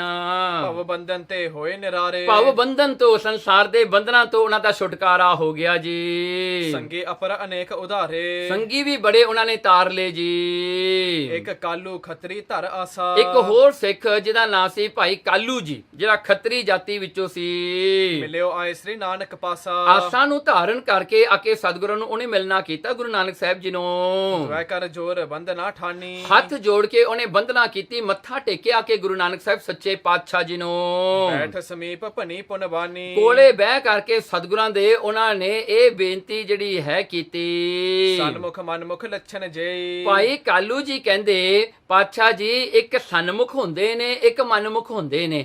ਪਾਤਸ਼ਾਹ ਜੀ ਇਹਨਾਂ ਦੇ ਲੱਛਣ, ਇਹਨਾਂ ਦੇ ਕੈਰੈਕਟਰਿਸਟਿਕਸ ਕਿਹੜੇ ਹਨ, ਕੀ ਹਨ, ਕਿਹੜੀ ਚੀਜ਼ ਹੈ, ਕਿਹੜਾ ਗੁਣ ਹੈ ਜਿਹੜਾ ਕਿਸੇ ਨੂੰ ਜਿਹੜਾ ਹੈ ਸਨਮੁਖ ਬਣਾਉਂਦਾ ਹੈ, ਕਿਹੜਾ ਔਗਣ ਹੈ ਜਿਹੜਾ ਕਿਸੇ ਨੂੰ ਮਨਮੁਖ ਬਣਾ ਦਿੰਦਾ ਹੈ। ਕਰੁਣਾ ਕਰੋ ਉਚਾਰ ਹੋਤੇ, ਕਿਰਪਾ ਕਰਕੇ ਇਹ ਜਿਹੜਾ ਉਪਦੇਸ਼ ਮੈਨੂੰ ਦੇਣਾ ਕਰੋ, ਮੈਨੂੰ ਸਮਝਾਉਣਾ ਕਰੋ। ਸੁਣ ਕੇ ਸ੍ਰੀ ਗੁਰ ਗਿਰਾ ਅਲਾਈ, ਇਹ ਸੁਣ ਕਰਕੇ ਗੁਰੂ ਨਾਨਕ ਸਾਹਿਬ ਸੱਚੇ ਪਾਤਸ਼ਾਹ ਜੀ ਨੇ ਬਚਨ ਕੀਤਾ। ਕਲ ਮਲ ਤੇ ਜਿਨ ਕੰਡ ਫਿਰਾਈ, ਦੇਖੋ ਜਿਨ੍ਹਾਂ ਨੇ ਪਾਪਾਂ ਨੂੰ ਪਿੱਠ ਦੇ ਦਿੱਤੀ, ਜਿਹੜੇ ਪਾਪਾਂ ਦੇ ਕਰਮ ਨੂੰ ਨਹੀਂ ਕਰਦੇ, ਪਾਪਾਂ ਨੂੰ ਨਫ਼ਰਤ ਕਰਕੇ ਉਹਨਾਂ ਵੱਲੋਂ ਆਪਣਾ ਜਿਹੜਾ ਪਿੱਠ ਦੇ ਦਿੰਦੇ ਨੇ, ਪਰਵਾਹੀ ਨਹੀਂ ਕਰਦੇ ਪਾਪਾਂ ਦੀ, ਭਾਵੇਂ ਉਹ ਕਮਾਈ ਜ਼ਿਆਦੇ ਵੀ ਲੱਗਦੀ ਹੋਵੇ, ਉਹਨਾਂ ਨੇ ਪਿੱਠ ਕਰ ਲੈਣੀ ਆ, ਉਹਨਾਂ ਨੇ ਪਾਪ ਕਿਤੇ ਵੀ ਨਹੀਂ ਕਰਨਾ ਕੋਈ ਵੀ ਕੀਮਤ ਤੇ। ਸੁਕ੍ਰਿਤ ਸਾਮੋਹਿ ਸਾਖੀ ਬ੍ਰਿਤ ਕੋ, ਦੇਖੋ ਸੁਕਿਰਤੀ ਸੁਕਿਰਤ ਜਿਹੜੇ ਸ਼ੁਭ ਕਰਮ ਨੇ, ਉਹ ਚੰਗੇ ਕਰਮ ਕਰਦੇ ਨੇ ਸਾਰੇ, ਤੇ ਫਿਰ ਸਾਖੀ ਬ੍ਰਿਤ ਕੋ ਆਪਣੀ ਬ੍ਰਿਤੀ ਨੂੰ ਸਾਖੀ ਬਣਾਉਂਦੇ ਨੇ, ਵਿਟਨੈਸ। ਉਹ ਕਹਿੰਦੇ ਨੇ ਇਹਦਾ ਮਤਲਬ ਨਹੀਂ ਮੈਨੂੰ ਕਿਸੇ ਨੇ ਦੇਖਿਆ ਨਹੀਂ ਮੈਂ ਇਹ ਪਾਪ ਕਰ ਲਾਂ, ਨਹੀਂ, ਕਹਿੰਦੇ ਮੇਰੀ ਬ੍ਰਿਤੀ, ਮੇਰੇ ਅੰਦਰੋਂ ਹੀ ਜਿਹੜਾ ਹੈ ਪ੍ਰਮਾਤਮਾ ਬੈਠਾ ਦੇਖ ਰਿਹਾ ਮੈਨੂੰ ਹਰ ਵੇਲੇ। ਇਹ ਅੱਖਾਂ ਜੋ ਦੇਖ ਰਹੀਆਂ ਮੈਂ ਨਹੀਂ ਦੇਖ ਰਿਹਾ, ਪ੍ਰਮਾਤਮਾ ਦੇਖ ਰਿਹਾ ਹੈ। ਇਹ ਹੱਥਾਂ ਨਾਲ ਜਿਹਦੇ ਨਾਲ ਮੈਂ ਕਰ ਰਿਹਾ ਹਾਂ, ਇਹਦੀ ਸ਼ਕਤੀ ਵੀ ਪ੍ਰਮਾਤਮਾ ਹੀ ਆਪ ਹੈ। ਇਸ ਕਰਕੇ ਉਹ ਹਮੇਸ਼ਾ ਆਪਣੀ ਬ੍ਰਿਤੀ ਨੂੰ ਸਾਖੀ ਬਣਾ ਕੇ, ਉਹ ਕਿਤੇ ਵੀ ਇਹ ਮਹਿਸੂਸ ਨਹੀਂ ਕਰਦੇ ਕਿ ਮੈਂ ਇਕੱਲਾ ਹਾਂ, ਮੈਂ ਹੁਣ ਕਰਨਾ ਜੋ ਕਰਨਾ, ਕਿਹੜੇ ਕਿਸੇ ਨੇ ਦੇਖਣਾ ਹੈ। ਉਹਨਾਂ ਵਿੱਚ ਇਹ ਗੱਲ ਬਿਲਕੁਲ ਨਹੀਂ ਹੁੰਦੀ। ਉਹ ਹਮੇਸ਼ਾ ਪ੍ਰਮਾਤਮਾ ਨੂੰ ਹਾਜ਼ਰ ਨਾਜ਼ਰ ਜਾਣਦੇ ਹਨ। ਸੁਣਹਿ ਸ਼ਬਦ ਗੁਰ ਥਿਤ ਕਰ ਚਿਤ ਕੋ, ਫਿਰ ਜਿਹੜਾ ਹੈ ਜਦੋਂ ਸ਼ਬਦ ਨੂੰ ਸੁਣਦੇ ਹਨ, ਉਹ ਆਪਣੀ ਬਿਰਤੀ ਨੂੰ, ਆਪਣੀ ਕਨਸੈਂਟਰੇਸ਼ਨ ਨੂੰ ਇਕਾਗਰ ਕਰਦੇ ਹਨ, ਇੱਕ ਥਾਂ ਤੇ ਫੋਕਸ ਰੱਖਦੇ ਹਨ, ਪਿਆਰ ਨਾਲ ਸੁਣਦੇ ਹਨ। ਲੱਛਣ ਚਤਰ ਅਪਰ ਹੈ ਜੋਏ, ਦੇਖੋ ਉਹਨਾਂ ਦੇ ਚਾਰ ਜਿਹੜੇ ਹਨ ਕੁਆਲਿਟੀਜ਼ ਹਨ, ਚਾਰ ਉਹਨਾਂ ਦੇ ਕੁਆਲਿਟੀਆਂ ਹਨ ਜੋ ਇੱਕ ਗੁਰਮੁਖ ਦੇ ਹੋਇਆ ਕਰਦੇ ਹਨ। ਸੁਨੋ ਪ੍ਰੀਤ ਕਰ ਉਚਰੈ ਸੋਏ। ਕਹਿਣਗੇ ਉਹ ਤੁਹਾਨੂੰ ਮੈਂ ਦੱਸਦਾ ਹਾਂ ਚਾਰ ਜਿਹੜੇ ਉਹਨਾਂ ਦੇ ਕੁਆਲਿਟੀਆਂ ਹੁੰਦੇ ਨੇ, ਗੁਣ ਹੁੰਦੇ ਨੇ ਗੁਰਮੁਖਾਂ ਦੇ। ਦੋਹਰਾ ਮੈਤ੍ਰੇय ਕਰਨਾ ਦੁਐ ਲਖੋ। ਦੇਖੋ ਹੁਣ ਪਹਿਲਾ ਹੈ ਮੈਤਰੀ ਭਾਵ। ਮੈਤਰੀ ਭਾਵ ਹੁੰਦਾ ਹੈ ਜਿਹੜਾ ਹੈ ਕਿ ਮਿੱਤਰਤਾ ਕਰਨੀ, ਹਰ ਇੱਕ ਨੂੰ ਆਪਣਾ ਮਿੱਤਰ ਆਪਣਾ ਫਰੈਂਡ ਜਾਣਨਾ, ਹਰ ਇੱਕ ਨੂੰ ਆਪਣਾ ਪਿਆਰਾ ਜਾਣਨਾ, ਹਰ ਇੱਕ ਨੂੰ ਆਪਣਾ ਕਰਕੇ ਜਾਣਨਾ। ਦੂਜਾ ਹੈ ਕਰਨਾ। ਕਰਨਾ ਕੀ ਹੁੰਦੀ ਹੈ? ਕਿਰਪਾਲਤਾ ਕਰਨੀ, ਹਰ ਇੱਕ ਦੇ ਉੱਤੇ ਜਿਹੜਾ ਹੈ ਦੂਸਰੇ ਦਾ ਦੁੱਖ ਦੇਖ ਕੇ ਦੁਖੀ ਹੋ ਜਾਣਾ ਤੇ ਉਹਦਾ ਦੁੱਖ ਦੂਰ ਕਰਨ ਵਾਸਤੇ ਜਿਹੜਾ ਉਪਰਾਲਾ ਕਰਨਾ ਵੀ ਇਹਦਾ ਦੁੱਖ ਦੂਰ ਹੋ ਜਾਵੇ ਵਿਚਾਰੇ ਦਾ, ਦੂਜੇ ਦਾ ਦੁੱਖ ਵੀ ਆਪਣਾ ਦੁੱਖ ਲੱਗੇ, ਉਹਨੂੰ ਕਹਿੰਦੇ ਆ ਕਰਨਾ। ਸੋ ਪਹਿਲਾ ਹੋ ਗਿਆ ਮੈਤਰੀ ਭਾਵ, ਦੂਜਾ ਕਰਨਾ। ਮੁਦਤਾ ਤੀਜੀ ਜਾਨ। ਤੀਜਾ ਜਿਹੜਾ ਹੈ ਮੁਦਤਾ। ਮੁਦਤਾ ਕੀ ਹੁੰਦੀ ਹੈ? ਖੁਸ਼ੀ। ਕਿਸੇ ਦਾ ਜਿਹੜਾ ਹੈ ਸੁੱਖ ਦੇਖ ਕੇ ਉਹਦੇ ਖੁਸ਼ੀ ਵਿੱਚ ਸੱਚਮੁੱਚ ਖੁਸ਼ ਹੋਣਾ। ਕਿਸੇ ਨੂੰ ਜੇ ਬਹੁਤ ਜ਼ਿਆਦਾ ਪਰਮਾਤਮਾ ਵੱਲੋਂ ਮਾਇਆ ਮਿਲ ਗਈ, ਵਡਿਆਈ ਮਿਲ ਗਈ, ਉਹਨੂੰ ਦੇਖ ਕੇ ਖੁਸ਼ ਹੋਣਾ, ਨਾ ਕਿ ਉਹਦੇ ਨਾਲ ਈਰਖਾ ਕਰਨੀ, ਛੱਡਣਾ। ਉਹਦੇ ਨਾਲ ਉਹਦੀ ਜਿਹੜੀ ਹਨ ਉਹਦੀ ਪ੍ਰੋਗਰੈਸ ਤੇ ਉਹਦੀ ਕਾਮਯਾਬੀ ਤੇ ਖੁਸ਼ ਹੋਣਾ। ਚਤੁਰ ਉਪੇਖਿਆ ਜਿਸ ਬਿਖੈ। ਚੌਥੀ ਜਿਹੜੀ ਉਪੇਖਿਆ ਹੈ, ਉਪੇਖਿਆ ਹੁੰਦਾ ਹੈ ਚਿੱਤ ਦਾ ਪਰੇ ਹਟਣਾ। ਸੋ ਚਿੱਤ ਦਾ ਕਿਹਦੇ ਗੱਲੋਂ ਪਰੇ ਹਟਣਾ? ਕਹਿੰਦੇ ਉਹ ਜਿਹੜਾ ਚਿੱਤ ਹੈ ਜਿਹੜਾ ਰਾਗ ਤੇ ਦੁਐਕ ਤੋਂ ਪਰੇ ਉੱਠ ਜਾਵੇ। ਰਾਗ ਜਿਹੜਾ ਖਾਮ ਖਾਹੀ ਕਿਸੇ ਨਾਲ ਪ੍ਰੇਮ ਕਰਨਾ, ਦੁਐਕ ਜਿਹੜੀ ਹੈ ਅਨਰੀਜ਼ਨਬਲੀ ਕਿਸੇ ਨਾਲ ਐਨਵੀ ਕਰਨੀ, ਕਿਸੇ ਨਾਲ ਜੈਲਸੀ ਕਰਨੀ, ਕਿਸੇ ਤੇ ਸੜੀ ਜਾਣਾ। ਸੋ ਉਪੇਖਾ ਉਹ ਭਾਵਨਾ ਹੈ ਜਿਹੜੀਆਂ ਰਾਗ ਦੁਐਕ ਤੋਂ ਪਰੇ ਹੁੰਦੇ ਹਨ। ਸਨਮੁਖ ਸੇ ਪਹਿਚਾਨ। ਮਹਾਰਾਜ ਕਹਿੰਦੇ ਇਹ ਸਨਮੁਖ ਹਨ, ਇਹਨਾਂ ਨੂੰ ਸਨਮੁਖ ਕਿਹਾ ਜਾਂਦਾ ਹੈ। ਇਹ ਸਨਮੁਖੀ ਸਿੱਖ ਹਨ ਜਿਹਦੇ ਵਿੱਚ ਚਾਰ ਕੁਆਲਿਟੀਆਂ ਹੁੰਦੇ ਹਨ। ਚੌਪੇ ਕਾਲੂ ਕਹਿਓ ਨਾ ਜਾਣਿਓ ਜਾਈ। ਸੋ ਇਹ ਜਿਹੜਾ ਮੈਤਰੀ ਭਾਵ, ਕਰਨਾ ਭਾਵ ਜਿਹੜਾ ਹੈ ਮੁਦਤਾ ਤੇ ਉਪੇਖਤਾ।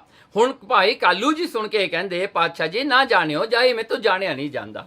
ਪਾਤਸ਼ਾਹ ਜੀ ਮੈਨੂੰ ਸਮਝ ਨਹੀਂ ਆਈ ਇਹ ਕੀ ਹੈ। ਅਰਥ ਖੋਲ ਦੀਜੈ ਸਮਝਾਈ। ਮਹਾਰਾਜ ਅਰਥ ਡਿਟੇਲ ਵਿੱਚ ਖੋਲ ਕੇ ਮੈਨੂੰ ਦੱਸਣਾ ਕਰੋ ਪਾਤਸ਼ਾਹ ਜੀ ਕਿਰਪਾ ਕਰਕੇ। ਸੁਨ ਸ੍ਰੀ ਮੁਖ ਸੋ ਬਚਨ ਅਲਾਇਆ। ਉਹਨੇ ਜਿਹੜਾ ਹੈ ਇਹ ਜਿਹੜਾ ਹੈ ਜਦੋਂ ਬਚਨ ਸਤਿਗੁਰਾਂ ਨਾਲ ਕੀਤੇ ਨਾ, ਗੁਰੂ ਨਾਨਕ ਸੱਚੇ ਪਾਤਸ਼ਾਹ ਜੀ ਨੇ ਉਸ ਵੇਲੇ ਕਿਰਪਾ ਦੇ ਜਿਹੜਾ ਹਨ ਕਰਕੇ ਸਤਿਗੁਰੂ ਜੀ ਨੇ ਫਿਰ ਇਹਨੂੰ ਸਮਝਾਉਣਾ ਚਾਹਿਆ। ਮਹਾਰਾਜ ਜੀ ਆਪ ਸਮਝਾਉਂਦੇ ਹਨ। ਮੈਤਰੀ ਅਰਥ ਮੀਤ ਸਮੁਦਾਇਆ। ਦੇਖੋ ਮੈਤਰੀ ਭਾਵ ਹੈ ਮਿੱਤਰ, ਮਿੱਤਰ ਕਰਨਾ, ਮਿੱਤਰ ਜਾਣਨਾ ਸਾਰਿਆਂ ਨੂੰ। ਪਿਖੈ ਸੁਖੀ ਕਹਿ ਨਿਜ ਸੁਖ ਜਾਣੈ। ਦੇਖੋ ਪਿਖੈ ਸੁਖੀ ਕਹਿਣਗੇ ਪਿਖੈ, ਜੇ ਕਿਸੇ ਨੂੰ ਸੁਖੀ ਦੇਖਦੇ ਹਨ ਤਾਂ ਉਹ ਸੋਚਦੇ ਹਨ ਕਿ ਇਹ ਸੁਖ ਮੈਨੂੰ ਹੀ ਮਿਲਿਆ ਹੋਇਆ ਹੈ, ਇਹ ਸੁਖ ਮੇਰਾ ਹੀ ਹੈ। ਕਿਸੇ ਨੂੰ ਸੁਖੀ ਦੇਖ ਕੇ ਆਪ ਵੀ ਸੁਖੀ ਹੁੰਦੇ ਹਨ। ਪਰ ਸੁਖ ਦੇਖਣਾ ਈਰਖਾ ਠਨ ਹੈ। ਕਿਤੇ ਵੀ ਦੂਜੇ ਦਾ ਸੁਖ ਦੇਖ ਕੇ ਈਰਖਾ ਨਹੀਂ ਕਰਦੇ।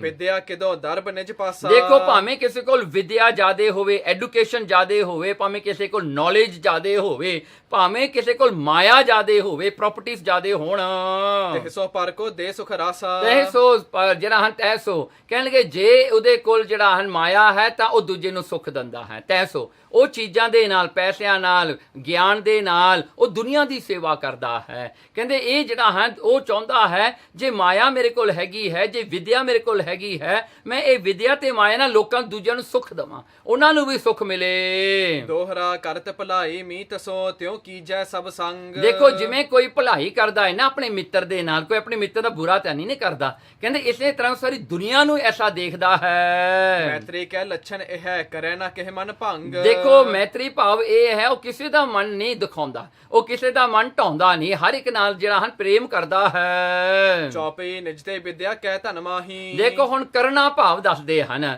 ਕਹਿਣਗੇ ਨਿਜ ਤੇ ਆਪਣੇ ਤੋਂ ਜਿਹੜੀ ਵਿਦਿਆ ਹੈ, ਜੋ ਉਹਨਾਂ ਕੋਲ ਪੜ੍ਹਾਈ ਹੈ ਜਾਂ ਧਨ ਹੈ, ਕਹਿ ਬਲ ਵਿਖੇ ਕਿ ਮਤ ਅਲੱਗ ਆਹੀ। ਚਾਹੇ ਉਹਦੇ ਵਿੱਚ ਬਲ ਸਟਰੈਂਗ ਹੈ, ਚਾਹੇ ਉਹਦੇ ਵਿੱਚ ਜਿਹੜਾ ਹੈ ਕੋਈ ਜਿਹੜਾ ਹਨ ਗੁਣ ਹਨ, ਜਿਹੜੇ ਤਕੜੇ ਗੁਣ ਹਨ, ਕਿ ਮਤ ਅਗ ਆਹੀ ਕਹਿਣ ਲੱਗੇ। ਅਥਵਾ ਜੇ ਕਿਸੇ ਕੋਲ ਮਤ ਘੱਟ ਹੈ ਤਾਂ ਉਹਨੂੰ ਮਤ ਵੀ ਆਪ ਦਿੰਦੇ ਹਨ।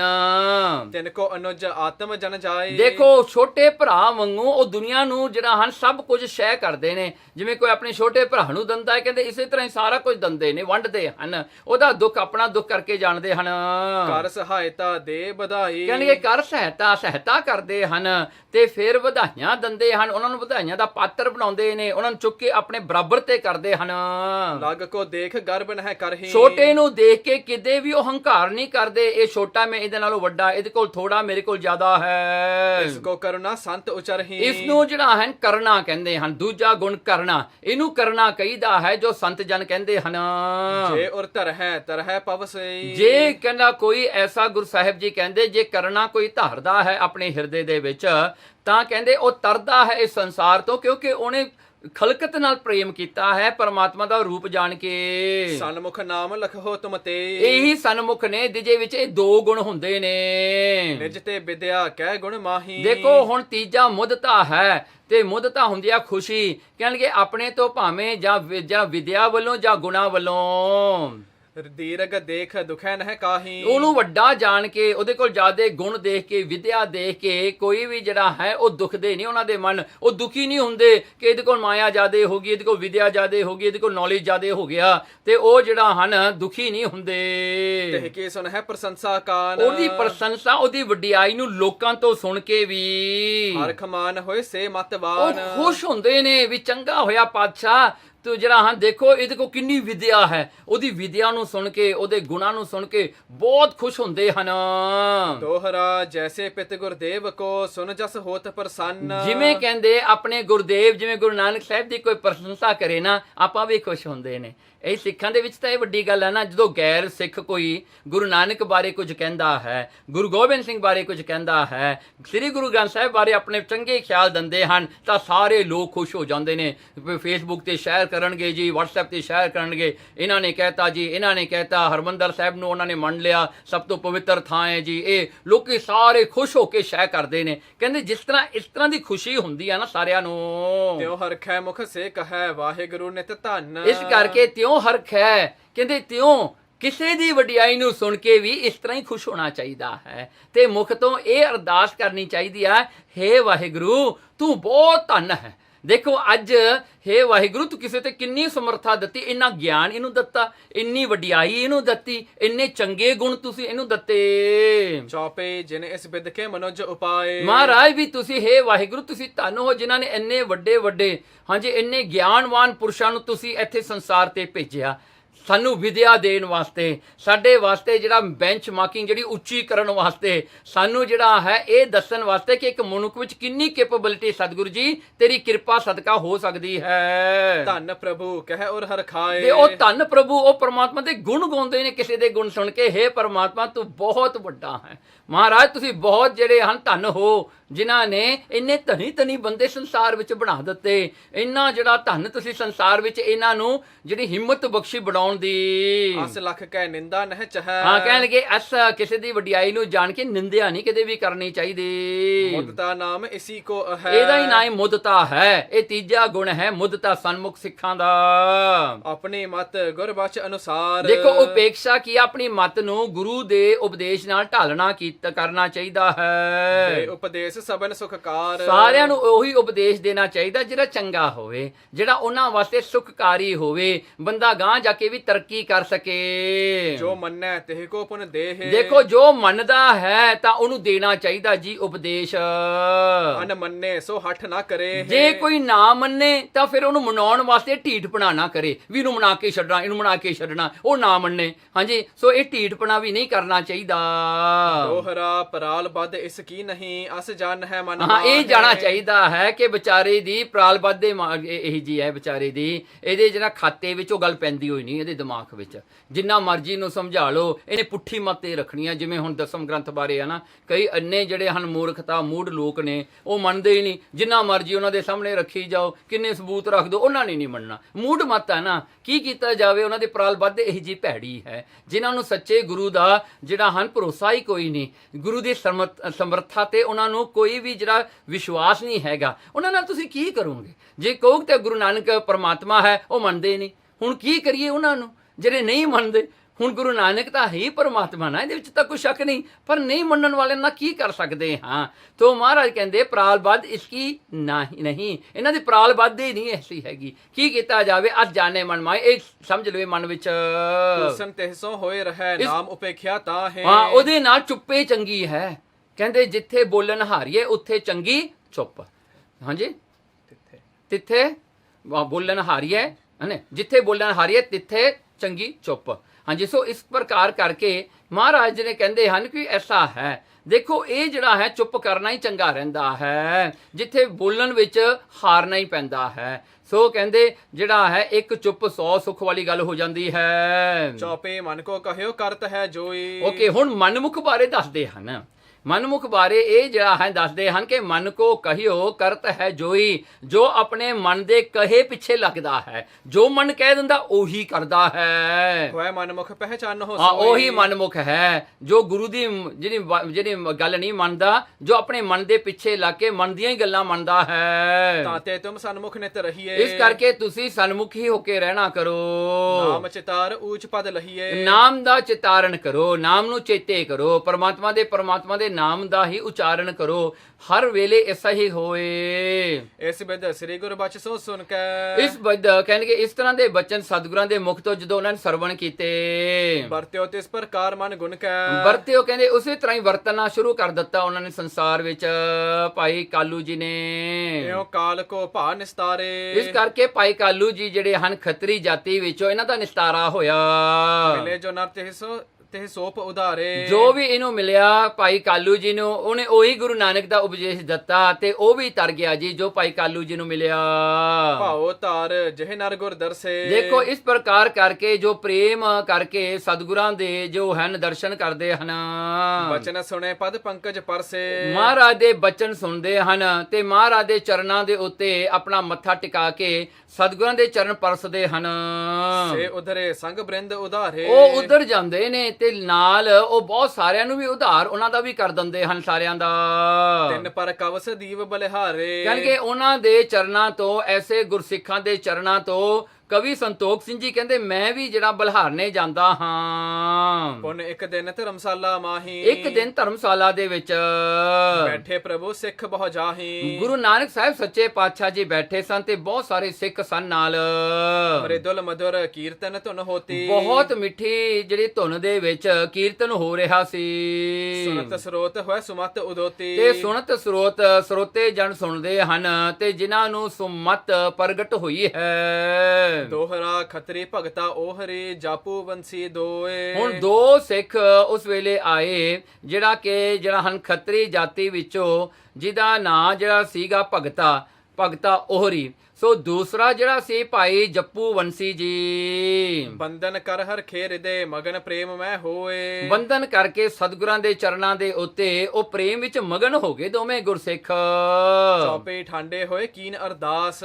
ਸਾਹਮਣੇ ਖੜ ਕੇ ਸਤਿਗੁਰਾਂ ਦੇ ਅੱਗੇ ਚਰਨਾਂ ਦੇ ਜਿਹੜਾ ਹਨ ਤੇ ਮਹਾਰਾਜ ਦੇ ਮੱਥਾ ਟੇਕ ਕਰਕੇ ਉਹ ਖੜੇ ਹੋ ਕੇ ਉਹਨਾਂ ਨੇ ਅਰਦਾਸ ਕੀਤੀ। ਤੁਮਰੋ ਦਰਸ਼ਨ ਗਿਆਨ ਪ੍ਰਕਾਸ਼। ਮਹਾਰਾਜ ਤੁਹਾਡੇ ਦਰਸ਼ਨਾਂ ਤੋਂ ਗਿਆਨ ਦਾ ਪ੍ਰਕਾਸ਼ ਹੁੰਦਾ ਹੈ। ਵਿਦਿਆ ਵਿਖੇ ਨਿਪੁੰਨ ਜੋ ਨਰ ਹੈ। ਮਹਾਰਾਜ ਜੋ ਵਿਦਿਆ ਵਿੱਚ ਨਿਪੁੰਨ ਹਨ, ਹੁਸ਼ਿਆਰ ਹਨ, ਚਤਰ ਹਨ, ਜਿਨ੍ਹਾਂ ਨੂੰ ਵਿਦਿਆ ਬਹੁਤ ਆਉਂਦੀ ਹੈ, ਜਿਹੜੇ ਬਹੁਤ ਪੜ੍ਹਾਈ ਵਿੱਚ ਤੇਜ਼ ਹੁੰਦੇ ਹਨ, ਸਦਾ ਵਿਚਾਰ ਕਰਤ ਤੇ ਤਰ ਹੈ। ਮਹਾਰਾਜ ਉਹ ਤਾਂ ਤੁਹਾਡੀ ਬਾਣੀ ਦਾ ਵਿਚਾਰ ਕਰਦੇ ਨੇ ਕਿਉਂਕਿ ਉਹਨਾਂ ਨੂੰ ਗਿਆਨ ਹੈ ਪਾਤਸ਼ਾਹ ਜੀ, ਉਹ ਸਮਝਦੇ ਹਨ ਤੇ ਉਹ ਸਮਝਣ ਕਰਕੇ ਜਿਹਨਾਂ ਕੋਲ ਫਾਊਂਡੇਸ਼ਨ ਗਿਆਨ ਹੈ ਉਹ ਸਮਝ ਲੈਂਦੇ ਹਨ ਸਾਰੀਆਂ ਗੱਲਾਂ।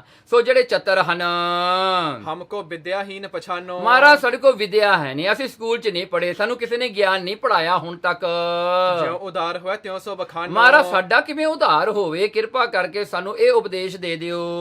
ਸੁਣ ਕੇ ਬੋਲੇ ਸ੍ਰੀ ਗੁਰ ਤਬਹੀ। ਸਤਿਗੁਰ ਸੱਚੇ ਪਾਤਸ਼ਾਹ ਜੀ ਭਗਤਾ ਓਹਰੀ ਤੇ ਜਾਪੂ ਵੰਸੀ ਦੀ ਇਹ ਬੇਨਤੀ ਨੂੰ ਸੁਣ ਕੇ ਸਤਿਗੁਰੂ ਜੀ ਨੇ ਬਚਨ ਕੀਤਾ। ਮਨਮੁਖ ਕਰਮ ਤਜੋ ਜੇ ਸਭ ਹੀ। ਪਹਿਲੀ ਗੱਲ ਇਹ ਕੀਤੀ ਕਿ ਸਤਿਗੁਰੂ ਜੀ ਕਹਿੰਦੇ ਮਨਮੁਖਾਂ ਵਾਲੇ ਕਰਮ ਛੱਡ ਦਿਓ, ਮਨਮੁਖਾਂ ਵਾਲੇ ਕਰਮ ਨਾ ਕਰਿਆ ਕਰੋ ਕਿਤੇ ਵੀ। ਤਬ ਹੋਵਹਿ ਕਲਿਆਣ ਤੁਮਾਰਾ। ਫੇਰ ਤੁਹਾਡੀ ਕਲਿਆਣ ਮੁਕਤੀ ਹੋਵੇਗੀ। ਹੋਰ ਨਾ ਪਾਵੋਗੇ ਸੰਸਾਰ। ਫੇਰ ਨਹੀਂ ਕਿਤੇ ਵੀ ਤੁਸੀਂ ਸੰਸਾਰ ਵਿੱਚ ਮੁੜ ਕੇ ਜਨਮ ਲੈ ਕੇ ਆਓਗੇ ਤੇ ਮਰ ਕੇ ਤੁਹਾਨੂੰ ਜਾਣਾ ਪਵੇਗਾ। ਰਸਨ ਕੀ ਨਿਤਿਨ ਦੁਆ ਕਰ ਜੋਰ। ਉਹਨਾਂ ਨੇ ਦੋਨੋਂ ਹੱਥ ਜੋੜ ਕੇ ਬੇਨਤੀ ਕੀਤੀ ਭਗਤਾ ਓਹਰੀ ਤੇ ਜਾਪੂ ਵੰਸੀ ਨੇ। ਮਨਮੁਖ ਕਰਮ ਕਹੋ ਜੋ ਛੋਰ। ਮਹਾਰਾਜ ਉਹ ਮਨਮੁਖਾਂ ਵਾਲੇ ਕਰਮ ਕਿਹੜੇ ਹਨ ਜਿਹੜੇ ਛੱਡਣੇ ਚਾਹੀਦੇ ਹਨ।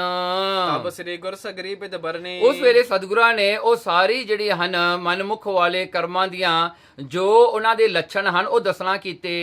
ਹਿਰਦੇ ਈਰਖਾ ਸਭ ਸੋ ਕਰਨੀ। ਦੇਖੋ ਹਿਰਦੇ ਵਿੱਚ ਈਰਖਾ ਰੱਖਣੀ, ਹਰ ਇੱਕ ਨਾਲ ਈਰਖਾ, ਜੈਲਸ ਹੋਈ ਜਾਣਾ, ਹਰ ਇੱਕ ਦੇ ਨਾਲ ਈਰਖਾ ਕਰੀ ਜਾਣੀ। ਹਾਂਜੀ, ਜੇ ਕੋਈ ਸੋਹਣਾ ਕੱਪੜਾ ਪਾ ਕੇ ਮੂਹਰੇ ਦੇ ਲੰਘ ਗਿਆ ਉਹਦੇ ਨਾਲ ਈਰਖਾ ਕਰਨੀ, ਕਿਸੇ ਨੇ ਨਵੀਂ ਬੈਲਟ ਲੈ ਲਈ ਉਹਦੇ ਨਾਲ ਕਰ ਲਈ ਈਰਖਾ। ਹਾਂਜੀ, ਇਸ ਪ੍ਰਕਾਰ ਕਰਕੇ ਹਾਂਜੀ, ਸੋ ਜੇ ਕਿਸੇ ਕੋਲ ਵੱਡੀ ਗੱਡੀ ਆ ਗਈ ਉਹਦੇ ਨਾਲ ਈਰਖਾ ਕਰ ਲਈ। ਹਾਂਜੀ, ਸੋ ਇਸ ਪ੍ਰਕਾਰ ਕਰਕੇ ਇਹ ਸਾਰੀਆਂ ਜਿਹੜੀਆਂ ਗੱਲਾਂ ਹਨ, ਖਾਮੋ ਖਾਈ ਕਿਸੇ ਨਾਲ ਉਹੀ ਜਿਹੜਾ ਹੈ ਈਰਖਾ ਕਰਨੀ। ਜਗਤ ਪਦਾਰਥ ਸੁਖ ਜੇ ਸਾਰੇ। ਕਹਿੰਦੇ ਜਗਤ ਦੇ ਪਦਾਰਥ ਜਿੰਨੇ ਵੀ ਹਨ ਸਾਰੇ ਇਹ ਸੁਖ ਜੇ ਸਾਰੇ। ਕਹਿੰਦੇ ਇਹ ਸੁੱਖਾਂ ਵਾਸਤੇ ਨੇ, ਇਹ ਸੁੱਖ ਦੇਣ ਵਾਸਤੇ ਨੇ, ਦੁਖੀ ਕਰਨ ਵਾਸਤੇ ਨਹੀਂ ਹੁੰਦੇ। ਸਭ ਕੇ ਮਿਟ ਕਰ ਹੋਏ ਹਮਾਰੇ। ਤੇ ਉਹ ਕਹਿੰਦੇ ਹਨ ਮਨਮੁਖ ਬੰਦੇ ਦਾ ਖਿਆਲ ਕੀ ਆ? ਕਹਿੰਦਾ ਸਾਰਿਆਂ ਦੇ ਜਿਹੜੇ ਹਨ ਜਿੰਨੇ ਵੀ ਪਦਾਰਥ ਮਾਇਆ ਕਿਸੇ ਕੋਲ ਹੈਗੀ ਆ, ਘਰ ਹੈਗੇ ਨੇ, ਉਹ ਟੁੱਟ ਜਾਣ, ਉਹਨਾਂ ਦੀ ਮਾਇਆ ਸੜ ਜਾਵੇ, ਉਹ ਬਰਬਾਦ ਹੋ ਜਾਣ, ਉਹ ਲੋਸਟ ਹੋ ਜਾਣ ਤੇ ਮੇਰੀ ਰਹਿ ਜਾਵੇ, ਬਾਕੀ ਸਾਰੇ ਖਤਮ ਹੀ ਹੋ ਜਾਣ। ਹਾਂਜੀ, ਸਾਰਿਆਂ ਦੀ ਮਾਇਆ ਖਤਮ ਹੋ ਜਾਵੇ, ਕੱਲੇ ਮੇਰੀ ਹੀ ਰਹਿ ਜਾਵੇ। ਸਦਨ ਬੇਪੂਤ ਅਪਰ ਕੋ ਦੇਖੀ। ਹਾਂ, ਜਦੋਂ ਲੋਕਾਂ ਦੇ ਘਰ ਵਿੱਚ ਕੋਈ ਭਪੂਤੀ ਦੇਖਦਾ, ਸਮਾਨ ਦੇਖਦਾ ਬੜਾ ਸੋਹਣਾ ਆਇਆ ਹੋਇਆ, ਹੀਰਾ ਪਾਵਹਿ ਹਿਰਦੇ ਵਿਸੇਖੀ। ਉਹ ਜਾ ਕੇ ਜਦੋਂ ਉਹਨੂੰ ਕੋਈ ਪ੍ਰੋਗਰਾਮ ਤੇ ਸੱਦੋ, ਹਾਂਜੀ, ਉਹ ਜਿਹੜਾ ਕੋਈ ਜੋੜ ਮੇਲਾ ਕਰ ਲਿਆ ਜਾਂ ਕੋਈ ਪਾਰਟੀ ਪੂਟੀ ਕਰ ਲਈ, ਉਹਨੂੰ ਸੱਦ ਲਿਆ ਘਰੇ, ਤੇ ਉਹ ਆ ਕੇ ਘਰ 'ਚ ਦੇਖ ਕੇ ਵਿਚਾਰਾ ਸੜੀ ਜਾਵੇ ਵੀ ਇਹ ਹੈਗਾ ਇਹਦੇ ਕੋਲ, ਮੇਰੇ ਕੋਲ ਨਹੀਂ ਹੈਗਾ, ਇਹਨੇ ਸੋਹਣਾ ਬਣਾ ਲਿਆ, ਕੀ ਗੱਲ ਹੋਊਗੀ? ਕਹਿੰਦੇ ਸਦਨ ਵਿਭੂਤ ਅਪਰ ਜੇ ਦੇਖੀ ਪੀਰਾ ਪਾਵ ਹੈ। ਕਹਿੰਦੇ ਪੀੜ ਪਾਉਂਦਾ ਹੈ ਵਿਚਾਰਾ। ਹਾਂਜੀ, ਉਹਨੂੰ ਪੀੜਾ ਹੋ ਰਹੀ ਹੈ ਤੇ ਉੱਥੇ ਜਿਹੜਾ ਸ਼ੁਕਰਾਨੇ ਦੇ ਪਾਠ ਹੋ ਰਹੇ ਨੇ, ਅਰਦਾਸ ਸ਼ੁਕਰਾਨੇ ਦੀ ਹੋ ਰਹੀ ਹੈ, ਇਹ ਪੀੜਾਂ 'ਚ ਵਿਚਾਰਾ ਦੁਖੀ ਹੋਇਆ ਬੈਠਾ ਹੁੰਦਾ ਹੈ। ਸਰਬ ਨਰਨ ਕੋ ਸ਼ਤਰੂ ਜਨ ਹੈ। ਦੇਖੋ ਉਹ ਬੰਦੇ ਵਾਸਤੇ, ਮਨਮੁਖ ਵਾਸਤੇ ਸਾਰੀ ਦੁਨੀਆ ਉਹਦਾ ਦੁਸ਼ਮਣ ਹੈ, ਉਹਦੀ ਦੁਸ਼ਮਣ ਹੈ।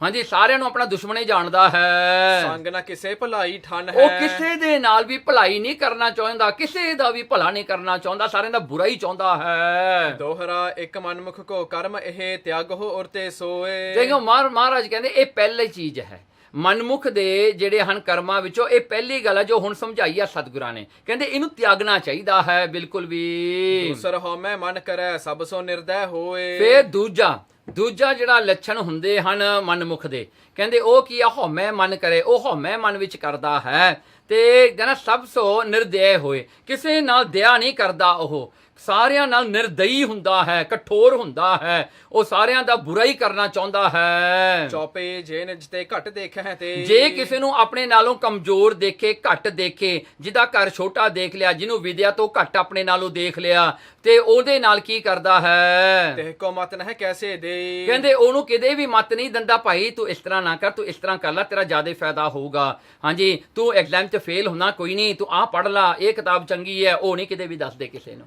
ਹਾਂਜੀ, ਉਹ ਤਾਂ ਕਹਿੰਦੇ ਜੇ ਇਹ ਛੋਟਾ ਹੀ ਰਹੇ, ਜੇ ਇਹਦਾ ਬੈਸਕਲ ਵੀ ਹੈ ਨਾ, ਜੇ ਜਿਹੜਾ ਆਪਣੇ ਕੋਲ ਜੇ ਗੱਡੀ ਵੀ ਹੋਵੇ, ਉਹਦੇ ਕੋਲ ਬੈਸਕਲ ਹੋਵੇ, ਇਹ ਚਾਹੁੰਦਾ ਉਹਦਾ ਬੈਸਕਲ ਵੀ ਵਿਚਾਰੇ ਦਾ ਟਾਇਰ ਵੀ ਪੈਂਚਰ ਹੋ ਜਾਵੇ, ਉਹ ਵੀ ਟਾਇਰ ਵਿੱਚੋਂ ਵੀ ਜਿਹੜਾ ਇਹ ਨਾ ਚੜੇ, ਬੈਸਕਲ ਘੜੀਚ ਕੇ ਲੈ ਕੇ ਜਾਵੇ ਬੈਸਕਲ ਨੂੰ। ਇੰਨੀ ਭੈੜੇ ਉਹਨਾਂ ਦੇ ਖਿਆਲ ਹੁੰਦੇ ਹਨ। ਹਾਸੀ ਕਰੇ ਧਰੈ ਹੰਕਾਰਾ। ਫੇਰ ਲੋਕਾਂ ਤੇ ਹਾਸੀ ਕਰਦੇ ਨੇ, ਦੇਖਿਆ ਬੈਸਕਲ ਤੇ ਚੜਿਆ ਜਾਂਦਾ ਸੀ, ਹਾਂਜੀ ਆਹ ਖਿੱਚ ਕੇ ਲੈ ਜਾ ਰਿਹਾ, ਹੁਣ ਟਾਇਰ ਜਿਹੜਾ ਹਨ ਜਿਹੜੇ ਬੈਸਕਲ ਦੇ ਉੱਤੇ ਚੜਿਆ ਸੀ, ਉਹ ਬੈਸਕਲ ਨੂੰ ਇਹਦੇ ਤੇ ਚੜ ਗਿਆ ਹੁਣ। ਹਾਂਜੀ, ਹੱਸਦੇ ਜਾਂਦੇ ਨੇ, ਮਖੌਲ ਕਰਦੇ ਨੇ ਲੋਕਾਂ ਨਾਲ, ਗਰੀਬਾਂ ਨਾਲ। ਹਾਂਜੀ, ਸੋ ਇਸ ਤਰ੍ਹਾਂ ਜਿਹੜਾ ਹੈ ਲੋਕਾਂ ਦਾ ਜਿਹੜਾ ਹੈ ਐਸੇ ਭੈੜੇ ਖਿਆਲ ਹੁੰਦੇ ਹਨ। ਇਹੋ ਨਹਿ ਸਮਵਮ ਬੁੱਧ ਉਧਾਰਾ। ਹਾਂ, ਫੇਰ ਕਹਿੰਦੇ ਜੀ ਇਹ ਗਰੀਬ ਕਿਉਂ ਆ? ਕਿਉਂਕਿ ਇਹਦੀ ਬੁੱਧੀ ਮੇਰੇ ਵਰਗੀ ਨਹੀਂ ਨਾ, ਇਹ ਹੁਸ਼ਿਆਰ ਨਹੀਂ ਮੇਰੇ ਵਰਗਾ। ਮੈਂ ਤਾਂ ਬਹੁਤ ਹੁਸ਼ਿਆਰ ਹਾਂ, ਮੈਂ ਤਾਂ ਮਾਇਆ ਇਸ ਤਰ੍ਹਾਂ ਕਮਾ ਲੈਂਦਾ ਹਾਂ, ਇਹਨਾਂ ਤੋਂ ਨਹੀਂ ਕਮਾਈ ਜਾਣੀ, ਇਹ ਕਿੱਥੇ ਕੀ ਕਰ ਲੈਣਗੇ, ਮੇਰੇ ਤੋਂ ਹੁਸ਼ਿਆਰ ਕੋਈ ਨਹੀਂ ਹੈਗਾ। ਜਿਵੇਂ ਜਿਹਨਾਂ ਕਮੇਟੀਆਂ 'ਚ ਬੈਠੇ ਪ੍ਰਧਾਨ ਕਹਿ ਦਿੰਦੇ ਹਨ ਵੀ ਮੈਂ ਇੰਨੀ ਮਾਇਆ ਇਕੱਠੀ ਕਰ ਲਈ ਜੀ ਗੁਰਦੁਆਰੇ ਵਿੱਚ, ਪਹਿਲੇ ਪ੍ਰਧਾਨ ਨੇ ਤਾਂ ਗਵਾਇਆ ਹੀ ਸੀ ਸਭ ਕੁਝ, ਕੱਖ ਨਹੀਂ ਛੱਡ ਕੇ ਗਿਆ ਸੀ, ਮੈਂ ਸਭ ਕੁਝ ਬਣਾਇਆ, ਮੈਂ ਇੰਨੇ ਪੈਸੇ ਇਕੱਠੇ ਕਰ ਲਏ, ਆਹ ਕਰਤਾ ਜੀ, ਜਿਉਂ ਕਰਤਾ ਜੀ। ਫਿਰ ਇਹ ਨਹੀਂ ਦੱਸਦਾ ਵੀ ਮੈਂ ਘਰ ਵੀ ਬਣਾ ਲਿਆ ਸੀ ਨਾਲੇ। ਹੁਣ ਤੀਜੀ ਨਿੰਦਾ ਪਹਿਚਾਨ। ਤੀਜੀ ਜਿਹੜੀ ਹੈ ਨਾ, ਕੀ ਹੁੰਦਾ ਹੈ ਮਨਮੁਖ ਦੇ ਕਰਮ, ਕਹਿੰਦੇ ਉਹ ਇਹ ਹਨ ਕਿ ਉਹ ਜਿਹੜਾ ਹਨ ਪੁਣ ਤੀਜੀ ਨਿੰਦਿਆ ਕਰਨੀ ਦੂਸਰੇ ਦੀ, ਆਪਣੇ ਤੋਂ ਜਿਹੜਾ ਵੱਡਾ ਹੋਵੇ ਨਾ ਉਹਨੂੰ ਛੋਟਾ ਕਰਨਾ ਚਾਹੁੰਦਾ ਹੈ। ਸੋ ਜਦੋਂ ਉਹਨੂੰ ਛੋਟਾ ਕਰਨਾ ਹੋਵੇ ਨਾ, ਜੋ ਕੋਈ ਆਪਣੇ ਨਾਲੋਂ ਗ੍ਰੇਟ ਹੋਵੇ, ਆਪਣੇ ਨਾਲੋਂ ਵੱਡਾ ਹੋਵੇ, ਉਹਨੂੰ ਛੋਟਾ ਕਰਨਾ ਹੋਵੇ, ਫਿਰ ਉਹਦੀ ਨਿੰਦਿਆ ਕਰਨੀ ਪੈਂਦੀ ਹੈ। ਤਿਆਗ ਦੀਜੀਏ ਕਬ ਨਾ ਬਖਾਨ। ਮਹਾਰਾਜ ਕਹਿੰਦੇ ਕਿਤੇ ਵੀ ਨਿੰਦਿਆ ਨਹੀਂ ਕਰਨੀ ਚਾਹੀਦੀ, ਤਿਆਗ ਦਿਓ ਇਸ ਨਿੰਦਿਆ ਨੂੰ। ਜੋ ਬਿਸੇਖ ਆਪਣੇ ਤੇ ਹੋਏ, ਜੋ ਆਪਣੇ ਨਾਲੋਂ ਵੱਡਾ ਦਿਸੇ, ਤੇ ਕਿ ਉਸਤਤ ਕਰ ਹੈ ਕੋਈ। ਕਹਿਣਗੇ ਜੇ ਉਹਦੀ ਕੋਈ ਉਸਤਤ ਕਰ ਦੇਵੇ ਨਾ ਆ ਕੇ ਆਪਣੇ ਕੋਲ ਵੀ, ਹਾਂਜੀ ਫਲਾਣਾ ਬੰਦਾ ਬਹੁਤ ਚੰਗਾ ਹੈ, ਉਹਦੇ ਕੋਲ ਬਹੁਤ ਗੁਣ ਹਨ ਜੀ, ਉਹ ਇਸ ਤਰ੍ਹਾਂ ਹੈ ਜੀ, ਇਸ ਤਰ੍ਹਾਂ ਹੈ, ਜੇ ਕੋਈ ਕਰ ਦੇਵੇ ਆ ਕੇ ਆਪਣੇ ਕੋਲ।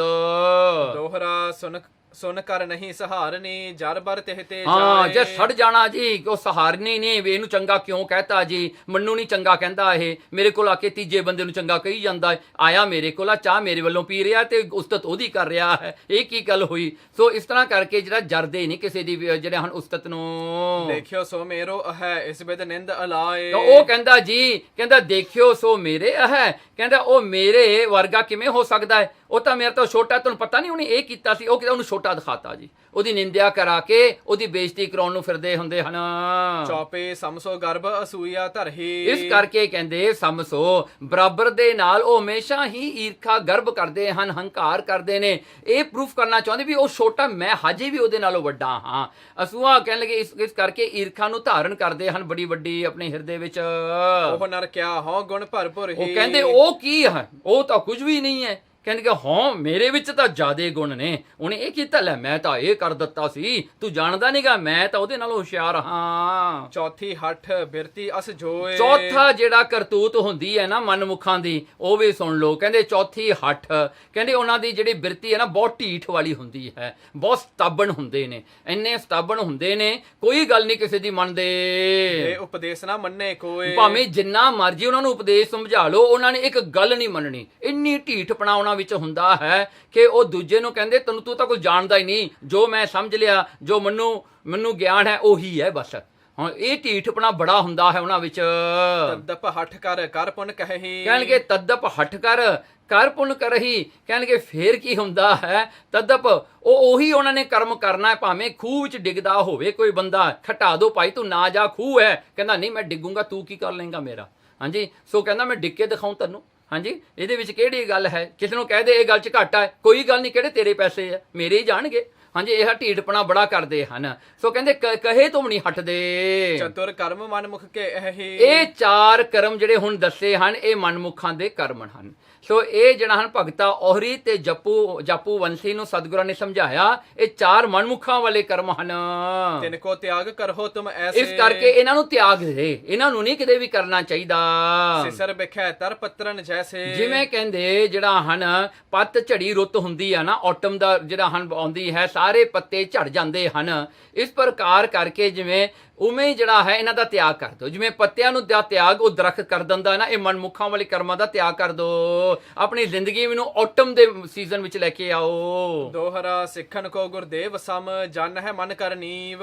ਇਸ ਕਰਕੇ ਸਿੱਖ ਜਿਹੜੇ ਹੁੰਦੇ ਨੇ ਉਹ ਗੁਰਦੇਵ ਸਮ, ਕਹਿਣ ਲੱਗੇ ਉਹ ਜਿਹੜੇ ਹਨ ਗੁਰੂ ਦੇ ਬਰਾਬਰ। ਕਹਿੰਦੇ ਜਾਣਨ ਮਨ ਕਰ ਨੀਵ, ਗੁਰੂ ਨੂੰ ਵੱਡਾ ਜਾਣਦੇ ਨੇ, ਆਪਣੇ ਆਪ ਨੂੰ ਛੋਟਾ ਜਾਣਦੇ ਨੇ, ਆਪਣਾ ਮਨ ਨੀਵਾਂ ਕਰਕੇ ਨਿਮਰਤਾ ਵਿੱਚ ਆ ਕੇ ਗੁਰੂ ਦੀ ਗੱਲ ਮੰਨਦੇ ਹਨ। ਧਰਮ ਕ੍ਰਿਤ ਕਰ ਜਗਤ ਮਹਿ ਖਾਵਹਿ ਵੰਡ ਸਦੀਵ। ਦੇਖੋ ਧਰਮ ਦੀ ਕਿਰਤ ਕਰਕੇ ਵੰਡ ਕੇ ਛਕਦੇ ਹਨ ਗੁਰਸਿੱਖ। ਚੌਪੇ ਅਸ ਉਪਦੇਸ਼ ਗੁਰੂ ਕੋ ਸੁਨ ਕੇ। ਐਸਾ ਉਪਦੇਸ਼ ਜਦੋਂ ਇਹ ਦੋ ਗੁਰਸਿੱਖਾਂ ਨੇ ਸੁਣਿਆ ਗੁਰੂ ਸਾਹਿਬ ਤੋਂ, ਮੰਨਿਓ ਮਨ ਕੀਨੋ ਸਭ ਗੁਣ ਕੈ। ਮੰਨ ਗਏ ਤੇ ਮੰਨਿਆ ਸਤਿਗੁਰਾਂ ਦਾ ਜਿਹੜਾ ਹਨ ਉਪਦੇਸ਼, ਜੋ ਸਤਿਗੁਰਾਂ ਨੇ ਕਿਹਾ ਕਿ ਤਿਆਗ ਦੋ, ਉਹ ਇਹਨਾਂ ਨੇ ਤਿਆਗ ਦਿੱਤਾ ਤੇ ਮਨ ਵਿੱਚ ਚੰਗੇ ਗੁਣ ਧਾਰਨ ਕੀਤੇ। ਵਰਤਨ ਲਗੇ ਜਗਤ ਮਹਿ ਐਸੇ। ਤੇ ਵਰਤਨ ਲੱਗੇ ਇਹ ਦੋ ਸਿੱਖ ਭਗਤਾ ਉਹਰੀ ਤੇ ਜਾਪੂ ਵੰਸ਼ੀ ਨੇ, ਇਸੇ ਤਰ੍ਹਾਂ ਦਾ ਜੀਵਨ ਬਣਾਇਆ ਗੁਰਸਿੱਖਾਂ ਵਾਲਾ। ਕੈਵਲ ਹੋਵਹਿ ਪ੍ਰਾਪਤ ਜੈਸੇ। ਅਖੀਰਕਾਰ ਇਹਨਾਂ ਦੀ ਕੈਵਲ ਮੁਕਤੀ ਹੋਈ ਦੋਵਾਂ ਦੀ। ਸੀਹਾ ਗੱਜਨ ਦੋਨੋਂ ਭਾਈ। ਹੁਣ ਦੋ ਭਰਾ ਆਏ ਸਤਿਗੁਰਾਂ ਦੇ ਹਜ਼ੂਰੀ ਦੇ ਵਿੱਚ, ਇੱਕ ਭਾਈ ਸੀਹਾ ਜੀ, ਇੱਕ ਭਾਈ ਗੱਜਨ ਜੀ। ਸੋ ਆਏ ਸਤਿਗੁਰ ਸਰਨਾਈ। ਆ ਗਏ ਸਤਿਗੁਰਾਂ ਦੀ ਸ਼ਰਨ ਦੇ ਵਿੱਚ। ਦਰਸ਼ਨ ਦੇਖਿਓ ਸ੍ਰੀ ਸੁਖ ਕੰਦਾ। ਆ ਕੇ ਦਰਸ਼ਨ ਕੀਤੇ ਮੁਕਤੀ ਦੇ ਦਾਤੇ ਸ੍ਰੀ ਗੁਰੂ ਨਾਨਕ ਸਾਹਿਬ ਸੱਚੇ ਪਾਤਸ਼ਾਹ ਜੀ ਦੇ। ਕਰੀ ਬੰਦਨਾ ਪਦ ਅਰਬਿੰਦਾ। ਆ ਕੇ ਬੰਦਨਾ ਕੀਤੀ, ਨਮਸਕਾਰ ਕੀਤੀ ਸਤਿਗੁਰਾਂ ਦੇ ਚਰਨਾਂ ਤੇ।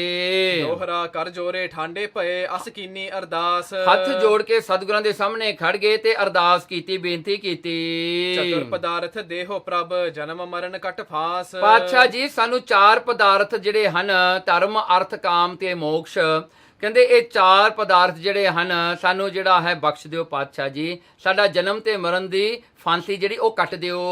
ਚੌਪੇ ਤੁਮਰੇ ਸਰਸਨਾ ਅਪਰ ਉਧਾਰਾ। ਮਹਾਰਾਜ ਤੁਹਾਡੇ ਬਰਾਬਰ ਕੋਈ ਜੈਨਰਸ ਨਹੀਂ ਹੈ, ਤੁਹਾਡੇ ਵਰਗ ਤੋਂ ਵੱਡਾ ਕੋਈ ਜਿਹੜੇ ਹਨ ਉਧਾਰ ਚਿੱਤ ਵਾਲਾ ਨਹੀਂ ਹੈ। ਜੋ ਜਾਚੈ ਸੋ ਦੇਹੋ ਦਤਾਰਾ। ਮਹਾਰਾਜ ਜੋ ਅਸੀਂ ਮੰਗਿਆ ਹੈ ਸਤਿਗੁਰੂ ਜੀ ਸਾਨੂੰ ਬਖਸ਼ ਦਿਓ, ਸਾਨੂੰ ਦੇ ਦਿਓ।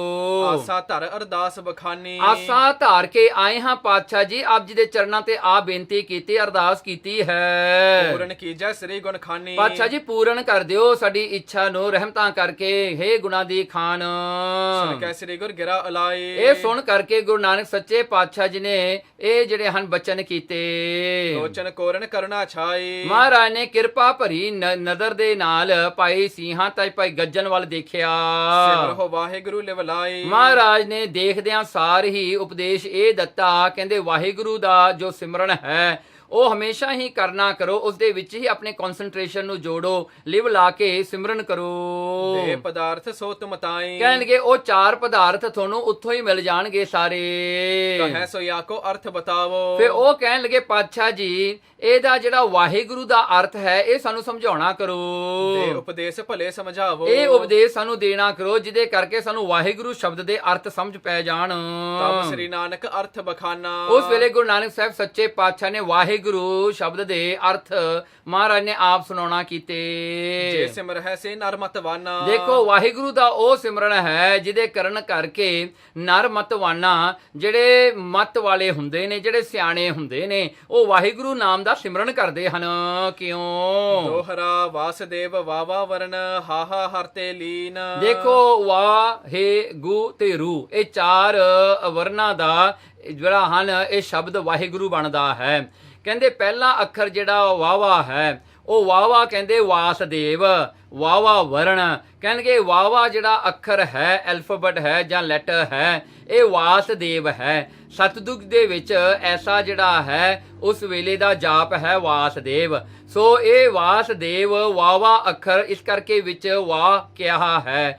ਹਾ ਜਿਹੜਾ ਵਾ ਹੇ ਆਉਂਦਾ ਹੈ, ਜਿਹੜਾ ਹਾਹਾ ਅੱਖਰ ਵਾਵੇ ਤੋਂ ਬਾਅਦ ਆਉਂਦਾ ਹੈ ਉਹ ਜਿਹੜਾ ਹਰੀ ਹੈ। ਉਹਦਾ ਮਤਲਬ ਹੈ ਕਿ ਸਾਰਿਆਂ ਨੂੰ ਹਰਿਆ ਭਰਿਆ ਕਰਨ ਵਾਲਾ, ਸਾਰਿਆਂ ਦੇ ਵਿੱਚ ਜੀਵਨ ਪਾਉਣ ਵਾਲਾ, ਸਾਰਿਆਂ ਦੇ ਅੰਦਰ ਆਤਮਾ ਹੋ ਕੇ ਜੀਵਨ ਜਿਹੜਾ ਹਨ ਜੀਵਨ ਰੂਪ ਹੈ। ਉਹ ਹਾਹਾ ਅੱਖਰ ਜਿਹੜਾ ਹੈ ਸਾਰੇ ਪਾਪਾਂ ਨੂੰ ਹਰਨੇ ਵਾਲਾ, ਸਾਰੇ ਜਿਹੜੇ ਹਨ ਮਤ ਭੇਦ ਨੂੰ ਖਤਮ ਕਰਨ ਵਾਲਾ, ਰਜੋ ਤਮੋ ਤੇ ਸਤੋ ਗੁਣਾ ਤੋਂ ਉੱਤੇ ਉੱਠ ਕਰਕੇ ਜੋ ਜਿਹੜਾ ਹਨ ਹਰ ਵੱਡਾ ਕਰਨ ਵਾਲਾ ਹੈ, ਜੋ ਮਨੁੱਖ ਦੀ ਬਿਰਤੀ ਨੂੰ ਪਰਮਾਤਮਾ ਦੇ ਚਰਨਾਂ ਨਾਲ ਜੋੜਨ ਵਾਲਾ ਹੈ। ਸੋ ਇਸ ਪ੍ਰਕਾਰ ਕਰਕੇ ਇਹ ਹਾਹਾ ਅੱਖਰ ਹੈ। ਜਿਹੜਾ ਵਾਸਦੇਵ ਹੈ ਜਿਹਦੇ ਅੰਦਰ ਸਾਰੀ ਖਲਕਤ ਵਸਦੀ ਹੈ, ਜਿਹੜਾ ਪਰਮਾਤਮਾ ਆਪਣੇ ਹੀ ਜਿਹੜਾ ਹਨ ਵਿਰਾਟ ਸਰੂਪ ਬਣਾ ਕੇ ਸਾਰੀ ਸ੍ਰਿਸ਼ਟੀ ਨੂੰ ਆਪਣੇ ਵਿੱਚ ਸਮਾਈ ਬੈਠਾ ਹੈ, ਉਹ ਵਾਸਦੇਵ ਹੈ। ਸੋ ਉਹਦੇ ਵਿੱਚ ਵਾਸਾ ਲੈਣ ਵਾਲੇ ਹਾਂ। ਸੋ ਇਸ ਕਰਕੇ ਜਿਹੜਾ ਹੈ ਸਾਰੇ ਹੀ ਜਿਹੜੀ ਯੂਨੀਵਰਸ ਹੈ ਉਹ ਪਰਮਾਤਮਾ ਦਾ ਆਪਣਾ ਹੀ ਸਰੂਪ ਹੈ। ਸੋ ਇਸ ਪ੍ਰਕਾਰ ਕਰਕੇ ਵਾਸਦੇਵ ਤੋਂ ਵਾਵਾ ਅੱਖਰ, ਹਰ ਤੋਂ ਹਾਹਾ ਅੱਖਰ ਜਿਹੜਾ ਸੀ। ਗੱਗਾ ਗੋਬਿੰਦ ਤੇ ਲਿਓ ਰਾਰਾ ਰਾਮ ਪ੍ਰਵੀਨ। ਸੋ ਗੱਗਾ ਅੱਖਰ ਗੋਬਿੰਦ ਤੋਂ ਆਇਆ ਹੈ। ਗੋ ਜੋ ਉਹ ਗੋਲਾਕਾਰ ਇਹ ਸ੍ਰਿਸ਼ਟੀ ਹੈ, ਵਿੰਦ ਉਸਨੂੰ ਪਾਲਣ ਵਾਲਾ, ਗੋ ਜਿਹੜੀਆਂ ਹਨ ਆਪਣੀਆਂ ਇੰਦਰੀਆਂ ਹਨ, ਵਿੰਦ ਜਿਹੜਾ ਕਿ ਉਹਨਾਂ ਨੂੰ ਪ੍ਰਕਾਸ਼ ਕਰਨ ਵਾਲਾ। ਸੋ ਉਹ ਗੋਬਿੰਦ ਜੋ ਸਾਰਿਆਂ ਨੂੰ ਹੀ ਭੋਜਨ ਦੇਣ ਵਾਲਾ, ਰੁਜੀ ਦੇਣ ਵਾਲਾ ਹੈ। ਗੋਬਿੰਦ ਜੋ ਸਾਰਿਆਂ ਦੀ ਰੱਖਿਆ ਕਰਨ ਵਾਲਾ ਹੈ। ਸੋ ਉਹ ਗੱਗਾ ਅੱਖਰ ਗੋਬਿੰਦ ਤੇ ਫਿਰ ਲਿਓ ਰਾਰਾ ਰਾਮ ਪ੍ਰਵੀਨ, ਤੇ ਰਾਰਾ ਅੱਖਰ ਰਾਮ ਤੋਂ ਲਿਆ ਹੈ। ਸੋ ਗੱਗਾ ਜਿਹੜਾ ਗੋਬਿੰਦ ਹੈ ਇਹ ਦੁਆਪਰ ਯੁੱਗ ਦਾ ਜਾਪ ਹੈ। ਸੋ ਇਸ ਪ੍ਰਕਾਰ ਕਰਕੇ ਜਿਹੜਾ ਹਨ ਤ੍ਰੇਤੇ ਦਾ ਰਾਮ ਹੋ ਗਿਆ। ਸੋ ਇਸ ਪ੍ਰਕਾਰ ਕਰਕੇ ਰਾਰਾ ਰਾਮ ਜਾਂ ਇਹ ਵੀ ਹੈ ਕਿ ਸਤਿਯੁਗ ਵਿੱਚ ਵਾਸਦੇਵ ਹੈ, ਤੇ ਜਿਹੜਾ ਆਪਣਾ ਜਿਹੜਾ ਦੁਆਪਰ ਵਿੱਚ ਚਾਹੀਦਾ ਸੀ, ਕਿਉਂਕਿ ਦੁਆਪਰ ਯੁੱਗ ਪਹਿਲਾਂ ਆਉਣਾ ਸੀ ਨਾ, ਉਹ ਬਦਲ ਗਿਆ। ਤ੍ਰੇਤਾ ਪਹਿਲਾਂ ਆ ਗਿਆ, ਦੁਆਪਰ ਬਾਅਦ ਵਿੱਚ ਆ ਗਿਆ। ਚਲੋ ਸੋ ਹਾਹਾ ਅੱਖਰ ਆ ਗਿਆ। ਸੋ ਫਿਰ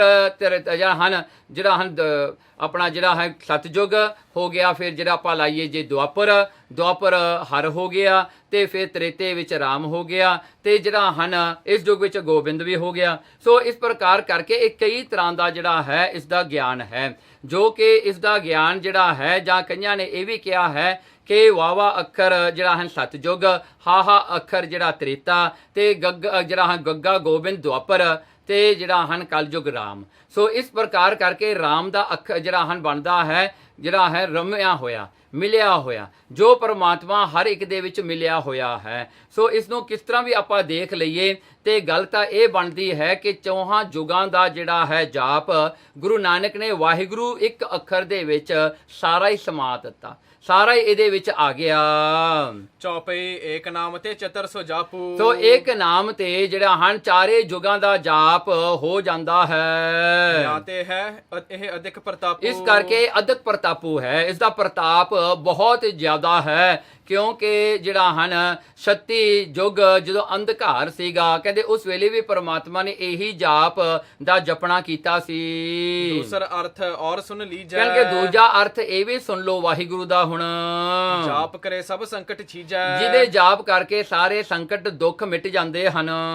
ਵਾਹੇ ਨਾਮ ਅਚਰਜ ਪਹਿਚਾਨੋ। ਦੇਖੋ ਵਾਹੇ ਸ਼ਬਦ ਕੀ ਹੈ? ਜੋ ਅਮੇਜ਼ਿੰਗ ਹੈ, ਜੋ ਔਸਮ ਹੈ, ਜੋ ਮੈਗਨੀਫੀਸੈਂਟ ਹੈ, ਜੋ ਕਿਹਾ ਨਹੀਂ ਜਾਂਦਾ, ਐਸਟੋਨਿਸ਼ਿੰਗ ਹੈ, ਜਿਹਦਾ ਆਪਾਂ ਕੁਝ ਕਹਿ ਨਹੀਂ ਸਕਦੇ, ਉਹਦੇ ਬਾਰੇ ਵਾਹ ਹੀ ਕਹਿ ਸਕਦੇ ਹਾਂ, ਵਾਹ, ਬਸ ਉਹਦੇ ਬਾਰੇ ਆਪਾਂ ਕੁਝ ਨਹੀਂ ਕਹਿ ਸਕਦੇ, ਜਿਹਨੂੰ ਡਿਸਕ੍ਰਾਈਬ ਕਰਨ ਤੋਂ ਪਰੇ ਹੈ, ਜਿਹੜਾ ਡਿਸਕ੍ਰਾਈਬ ਨਾ ਕੀਤਾ ਜਾਵੇ।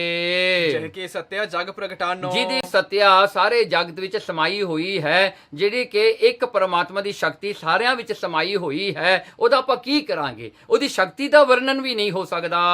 ਜਿਹ ਸਤਿਆ ਕਰ ਲਖਿਅਤ ਭਵ ਹੈ। ਦੇਖੋ ਇਸ ਕਰਕੇ ਉਸਦੀ ਸ਼ਕਤੀਆ, ਉਹਦੀ ਸਤਿਆ ਕਰਕੇ ਹੀ ਸਾਰੀ ਦੁਨੀਆ ਪ੍ਰਗਟ ਹੈ, ਤੇ ਉਹਦੀ ਸਤਿਆ ਕਰਕੇ ਆਪਾਂ ਉਸ ਸ਼ਕਤੀ ਨੂੰ ਦੇਖ ਸਕਦੇ ਹਾਂ, ਫੀਲ ਕਰ ਸਕਦੇ ਹਾਂ। ਸੋ ਦੋਨੋਂ ਪਾਸੇ ਉਹਦੀ ਸਤਿਆ, ਉਹਦੀ ਹੀ ਸ਼ਕਤੀ ਰੂਪ ਕਰਕੇ ਪਰਮਾਤਮਾ ਸਾਰੀ ਸ੍ਰਿਸ਼ਟੀ ਵਿੱਚ ਜਿਹੜਾ ਹਨ ਰਮਿਆ ਹੋਇਆ ਹੈ। ਸੋ ਨਹਿ ਲਖੀ ਜਾਏ ਅਨੁਭਵ ਹੈ। ਇਸ ਕਰਕੇ ਉਹ ਜਿਹੜਾ ਪਰਮਾਤਮਾ ਲਖਿਆ ਨਹੀਂ ਜਾਂਦਾ, ਉਹ ਪਰਮਾਤਮਾ ਨੂੰ ਕੋਈ ਲੱਖ ਸਮਝ ਨਹੀਂ ਸਕਦਾ ਪੂਰੀ ਤਰ੍ਹਾਂ। ਦੋਹਰਾ ਯਾਤੇ ਸੋ ਅਚਰਜ ਭਇਓ ਗੁਰੂ ਅਰਥ ਸੁਨ ਕਾਨ। ਸੋ ਇਸ ਕਰਕੇ ਉਹਨੂੰ ਅਚਰਜ ਕਿਹਾ ਹੈ। ਅਚਰਜ ਜਿਹੜਾ ਹੈ, ਜਿਹੜਾ ਹੈ ਉਸਦੇ ਬਾਰੇ ਕੁਝ ਕਿਹਾ ਨਹੀਂ ਜਾਂਦਾ।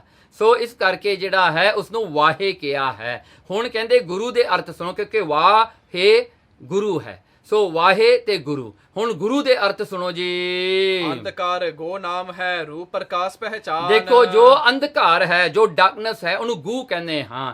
ਗੂ ਉਹ ਹੈ ਜੋ ਅੰਧਕਾਰ, ਜੋ ਇਗਨੋਰੈਂਸ ਹੈ, ਤੇ ਰੂ ਜਿਹੜਾ ਸ਼ਬਦ ਹੈ ਉਹ ਹੈ ਪ੍ਰਕਾਸ਼।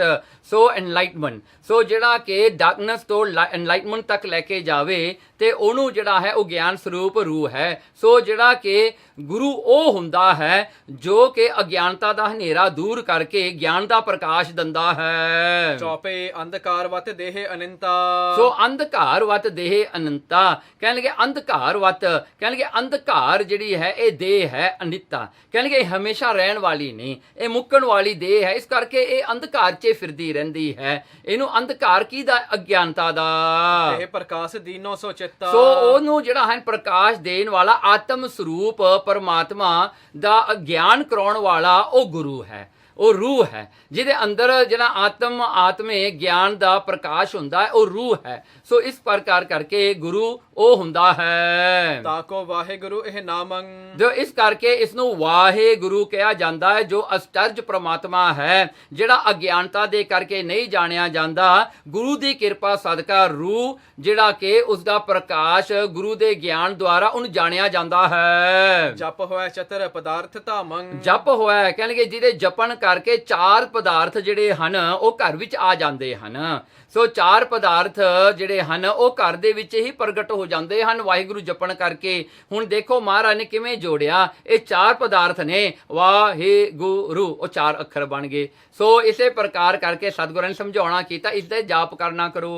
ਬੁਝੈ ਪੁੰਨ ਜੇ ਵਾਹਿਗੁਰੂ ਗਾਵ ਹੈ। ਫੇ ਭਾਈ ਸੀਹਾਂ ਤੇ ਭਾਈ ਗੱਜਣ ਨੇ ਪੁੱਛਿਆ ਸਤਿਗੁਰਾਂ ਨੂੰ, ਪਾਤਸ਼ਾਹ ਜੀ ਇਹ ਸਾਨੂੰ ਦੱਸਣਾ ਕਰੋ, ਜੇ ਵਾਹਿਗੁਰੂ ਦਾ ਸਿਮਰਨ ਅਸੀਂ ਗਾਵਾਂਗੇ, ਇਸ ਬਿਦ ਚਾਰ ਪਦਾਰਥ ਪਾਵ ਹੈ। ਮਹਾਰਾਜ ਫੇ ਚਾਰ ਪਦਾਰਥ ਸਾਡੇ ਕੋਲ ਕਿਵੇਂ ਆਉਣਗੇ? ਕਿਵੇਂ ਸਾਨੂੰ ਚਾਰ ਪਦਾਰਥ ਮਿਲਣਗੇ? ਗੁਰੂ ਭੰਨਿਓ ਸਤ ਸੰਗਤ ਜਾਤੇ। ਮਹਾਰਾਜ ਨੇ ਫਿਰ ਉਪਦੇਸ਼ ਦਿੱਤਾ ਕਿ ਸਾਧ ਸੰਗਤ ਵਿੱਚ ਜਾਣਾ ਪਵੇਗਾ। ਸਾਧ ਸੰਗਤ ਵਿੱਚ ਮਿਲ ਕੇ ਹੀ ਵਾਹਿਗੁਰੂ ਦਾ ਜਾਪ ਕਰਾਂਗੇ ਤਾਂ ਪ੍ਰਾਪਤੀ ਹੋਵੇਗੀ। ਡਗ ਡਗ ਅਸਵ ਮੁਖ ਹੋਇਆ ਫਲ ਤਾਂ ਤੇ। ਦੇਖੋ ਕਹਿੰਦੇ ਧਰਮ ਕੀ ਹੁੰਦਾ ਹੈ। ਹੁਣ ਦੇਖੋ ਧਰਮ ਅਰਥ ਕਾਮ ਤੇ ਮੋਕਸ਼ ਹੈ।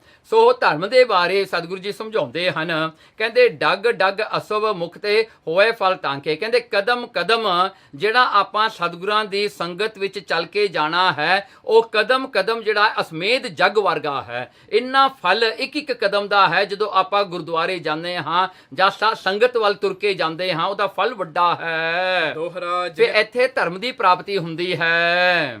ਦੋਹਰਾ ਜਿਹ ਤਨ ਕਾਰਨ ਜਤਨ ਜੋ ਕਰ ਹੈ ਲੋਕ ਅਪਾਰ। ਦੇਖੋ ਅਰਥ, ਹੁਣ ਦੂਜਾ ਅਰਥ ਹੈ। ਅਰਥ ਕੀ ਹੁੰਦਾ? ਵੈਲਥ।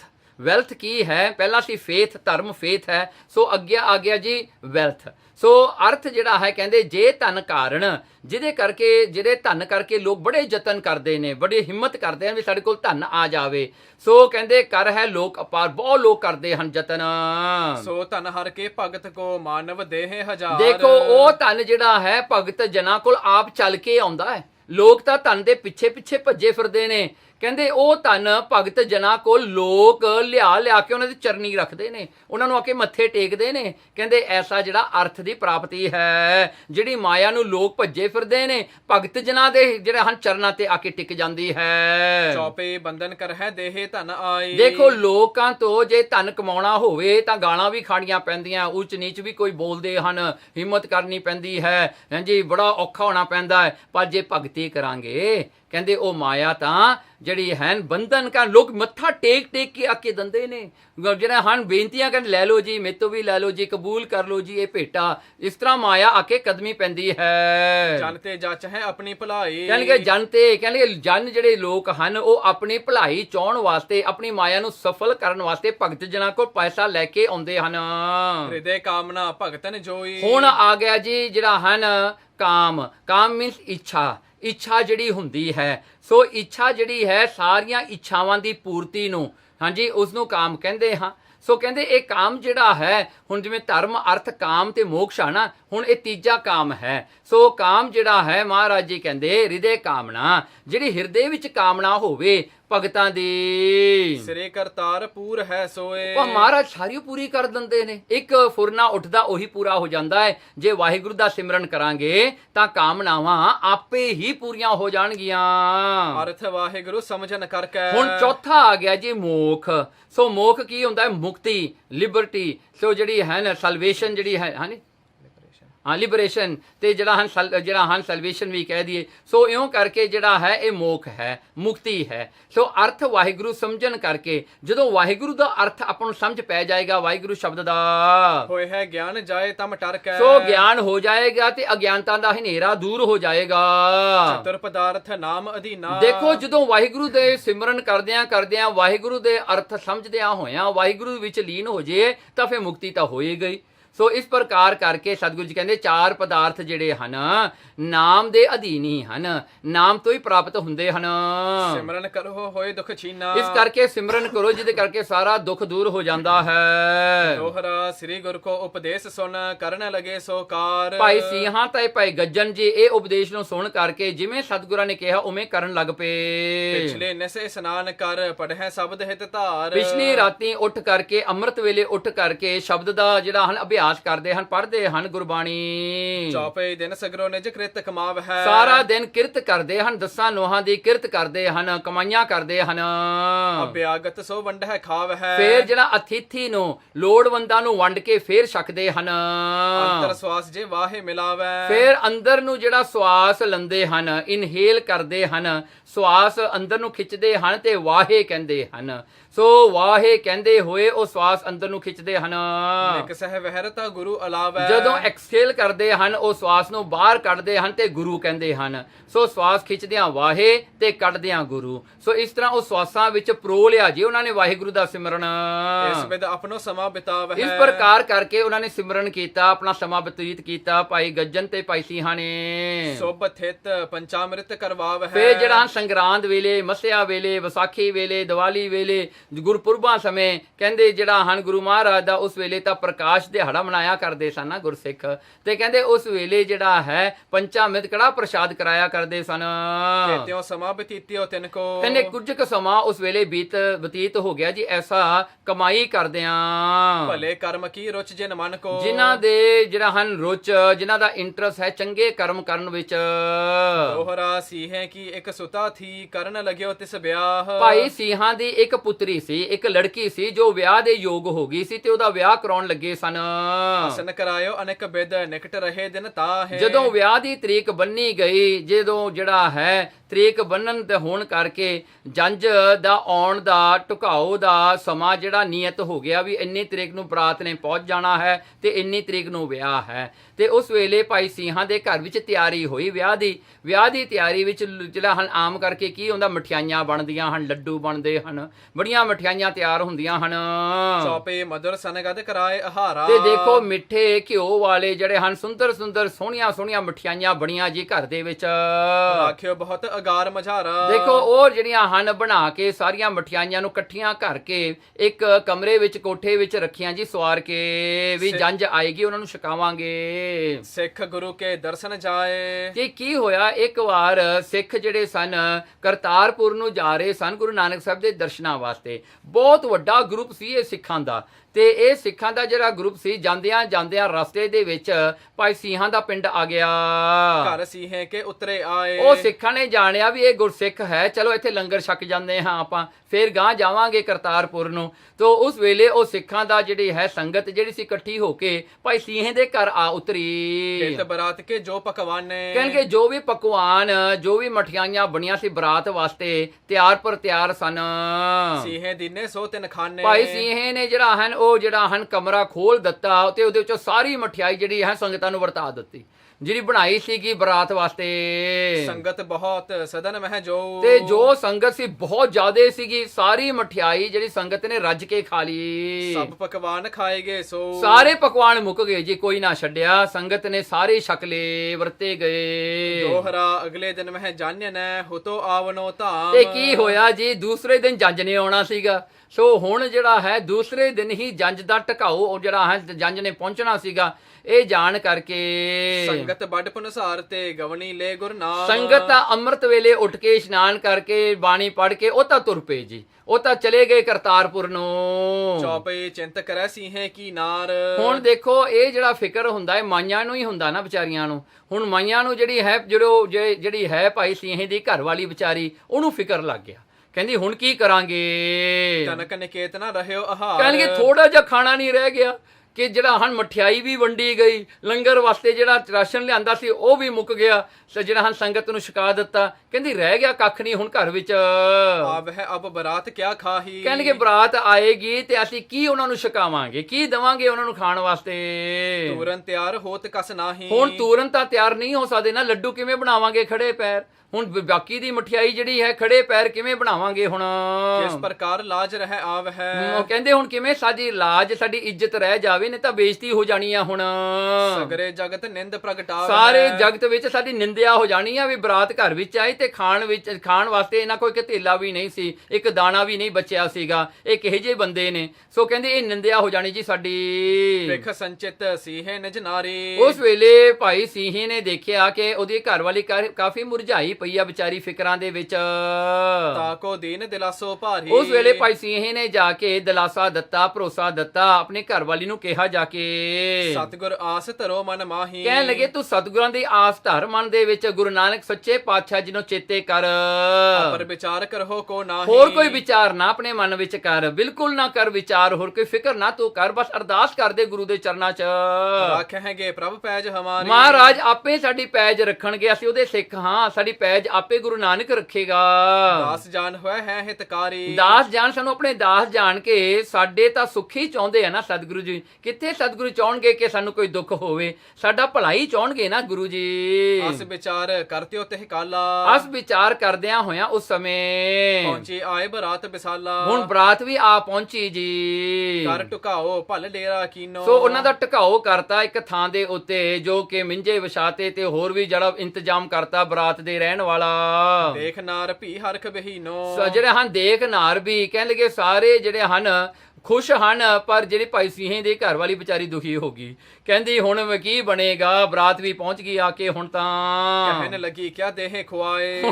ਭਾਈ ਸੀਹੇ ਨੂੰ ਕਹਿਣ ਲੱਗੀ, ਕਹਿੰਦੀ ਪਤੀ ਦੇਵ ਦੱਸ ਹੁਣ ਕੀ ਖਿਲਾਈਏ ਇਹਨਾਂ ਨੂੰ, ਹੁਣ ਕੀ ਦਈਏ ਇਹਨਾਂ ਨੂੰ ਖਾਣ ਵਾਸਤੇ ਹੁਣ। ਨਰ ਬਰਾਤ ਮਹਿ ਬਹੁਤੇ ਆਏ। ਕਹਿਣ ਲੱਗੇ ਬਰਾਤ ਵਿੱਚ ਵੀ ਬਹੁਤ ਜਾਣੇ ਆ ਗਏ ਜੀ, ਬਰਾਤ ਵੀ ਬਹੁਤ ਵੱਡੀ ਆ ਗਈ ਜੀ, ਗਿਣਤੀ ਵਿੱਚ ਬਹੁਤ ਲੋਕ ਆ ਗਏ ਬਰਾਤ ਵਿੱਚ। ਸੀਹੇ ਉੱਠ ਕੀਨੀ ਅਰਦਾਸ। ਉਸ ਵੇਲੇ ਉਹ ਕੋਠਾ ਸੀ ਨਾ, ਜਿੱਥੇ ਜਿਹੜਾ ਕਮਰਾ ਸੀ ਨਾ, ਜਿਹਦੇ ਵਿੱਚ ਮਠਿਆਈ ਪਹਿਲਾਂ ਰੱਖੀ ਸੀ, ਹੁਣ ਖਾਲੀ ਹੋ ਗਿਆ, ਉਹਦਾ ਦਰਵਾਜ਼ਾ ਬੰਦ ਕਰ ਦਿੱਤਾ। ਭਾਈ ਸੀਹੇ ਨੇ ਸਾਹਮਣੇ ਖੜ ਕੇ ਅਰਦਾਸ ਕੀਤੀ। ਸਤਿਗੁਰ ਚਰਨ ਧਿਆਨ ਕਰਤਾਸ। ਉਸ ਵੇਲੇ ਸਤਿਗੁਰੂ ਗੁਰੂ ਨਾਨਕ ਸੱਚੇ ਪਾਤਸ਼ਾਹ ਜੀ ਦੇ ਚਰਨਾਂ ਦਾ ਉਹਨੇ ਧਿਆਨ ਧਾਰ ਕੇ ਅਰਦਾਸ ਕੀਤੀ। ਰਾਖੀ ਸਿੱਖਨ ਪੈਜ ਅਗਾਰੀ। ਕਹਿਣਗੇ ਪਾਤਸ਼ਾਹ ਜੀ ਤੁਸੀਂ ਅੱਗੇ ਵੀ ਸਿੱਖਾਂ ਦੀ ਪੈਜ ਲਾਜ ਰੱਖੀ ਹੈ। ਚਰਨ ਕਮਲ ਹਮ ਸਰਨ ਤੁਮਾਰੀ। ਮਹਾਰਾਜ ਤੁਹਾਡੇ ਚਰਨਾਂ ਕਮਲਾਂ ਦੇ ਉੱਤੇ ਅਸੀਂ ਵੀ ਤੁਹਾਡੀ ਸ਼ਰਨ ਵਿੱਚ ਹਾਂ ਸਤਿਗੁਰੂ ਜੀ, ਸਾਡੀ ਵੀ ਪੈਜ ਰੱਖ ਲਿਓ ਅੱਜ। ਅਸ ਕਹਿ ਤਿਸ ਕੋਠੇ ਕੋ ਤਾਰਾ। ਉਸ ਵੇਲੇ ਉਸ ਭਾਈ ਸੀਹੇ ਨੇ ਜਿਹੜਾ ਕੋਠਾ ਬੰਦ ਕੀਤਾ ਹੋਇਆ ਸੀ, ਜਿਹਨੂੰ ਤਾਲਾ ਲੱਗਿਆ ਹੋਇਆ ਸੀ, ਖੋਲ ਬਿਲੋਕ ਆਹਾਰ ਅਪਾਰਾ। ਜਦੋਂ ਤਾਲਾ ਖੋਲਿਆ, ਕੁੰਡਾ ਖੋਲਿਆ ਤੇ ਦਰਵਾਜ਼ਾ ਜਦੋਂ ਖੋਲ ਕੇ ਦੇਖਿਆ, ਕਹਿੰਦੇ ਕੀ ਦੇਖਦੇ ਹਨ, ਉਹ ਫੇਰ ਮੁੜ ਕੇ ਉਵੇਂ ਹੀ ਭਰ ਗਿਆ। ਜਿਹੜੀਆਂ ਮਠਿਆਈਆਂ ਕੱਲ ਪਈਆਂ ਸੀ, ਜਿਹੜੀਆਂ ਵੰਡੀਆਂ ਸੀ, ਉਵੇਂ ਹੀ ਮਠਿਆਈਆਂ ਫੇਰ ਆ ਗਈਆਂ ਜੀ ਸਾਰੀਆਂ। ਦੋਹਰਾ ਪਾਂਤ ਬਰਾਤ ਬਿਠਾਏ ਕੈ ਭੋਜਨ ਭਲੇ ਖਵਾਏ। ਦੇਖੋ ਪੰਗਤਾਂ ਵਿੱਚ ਬਰਾਤ ਨੂੰ ਬਿਠਾ ਕੇ ਉਹੀ ਮਠਿਆਈਆਂ ਫਿਰ ਉਹਨਾਂ ਨੂੰ ਸਾਰਿਆਂ ਨੂੰ ਛਕਾਈਆਂ ਖੁੱਲੀਆਂ।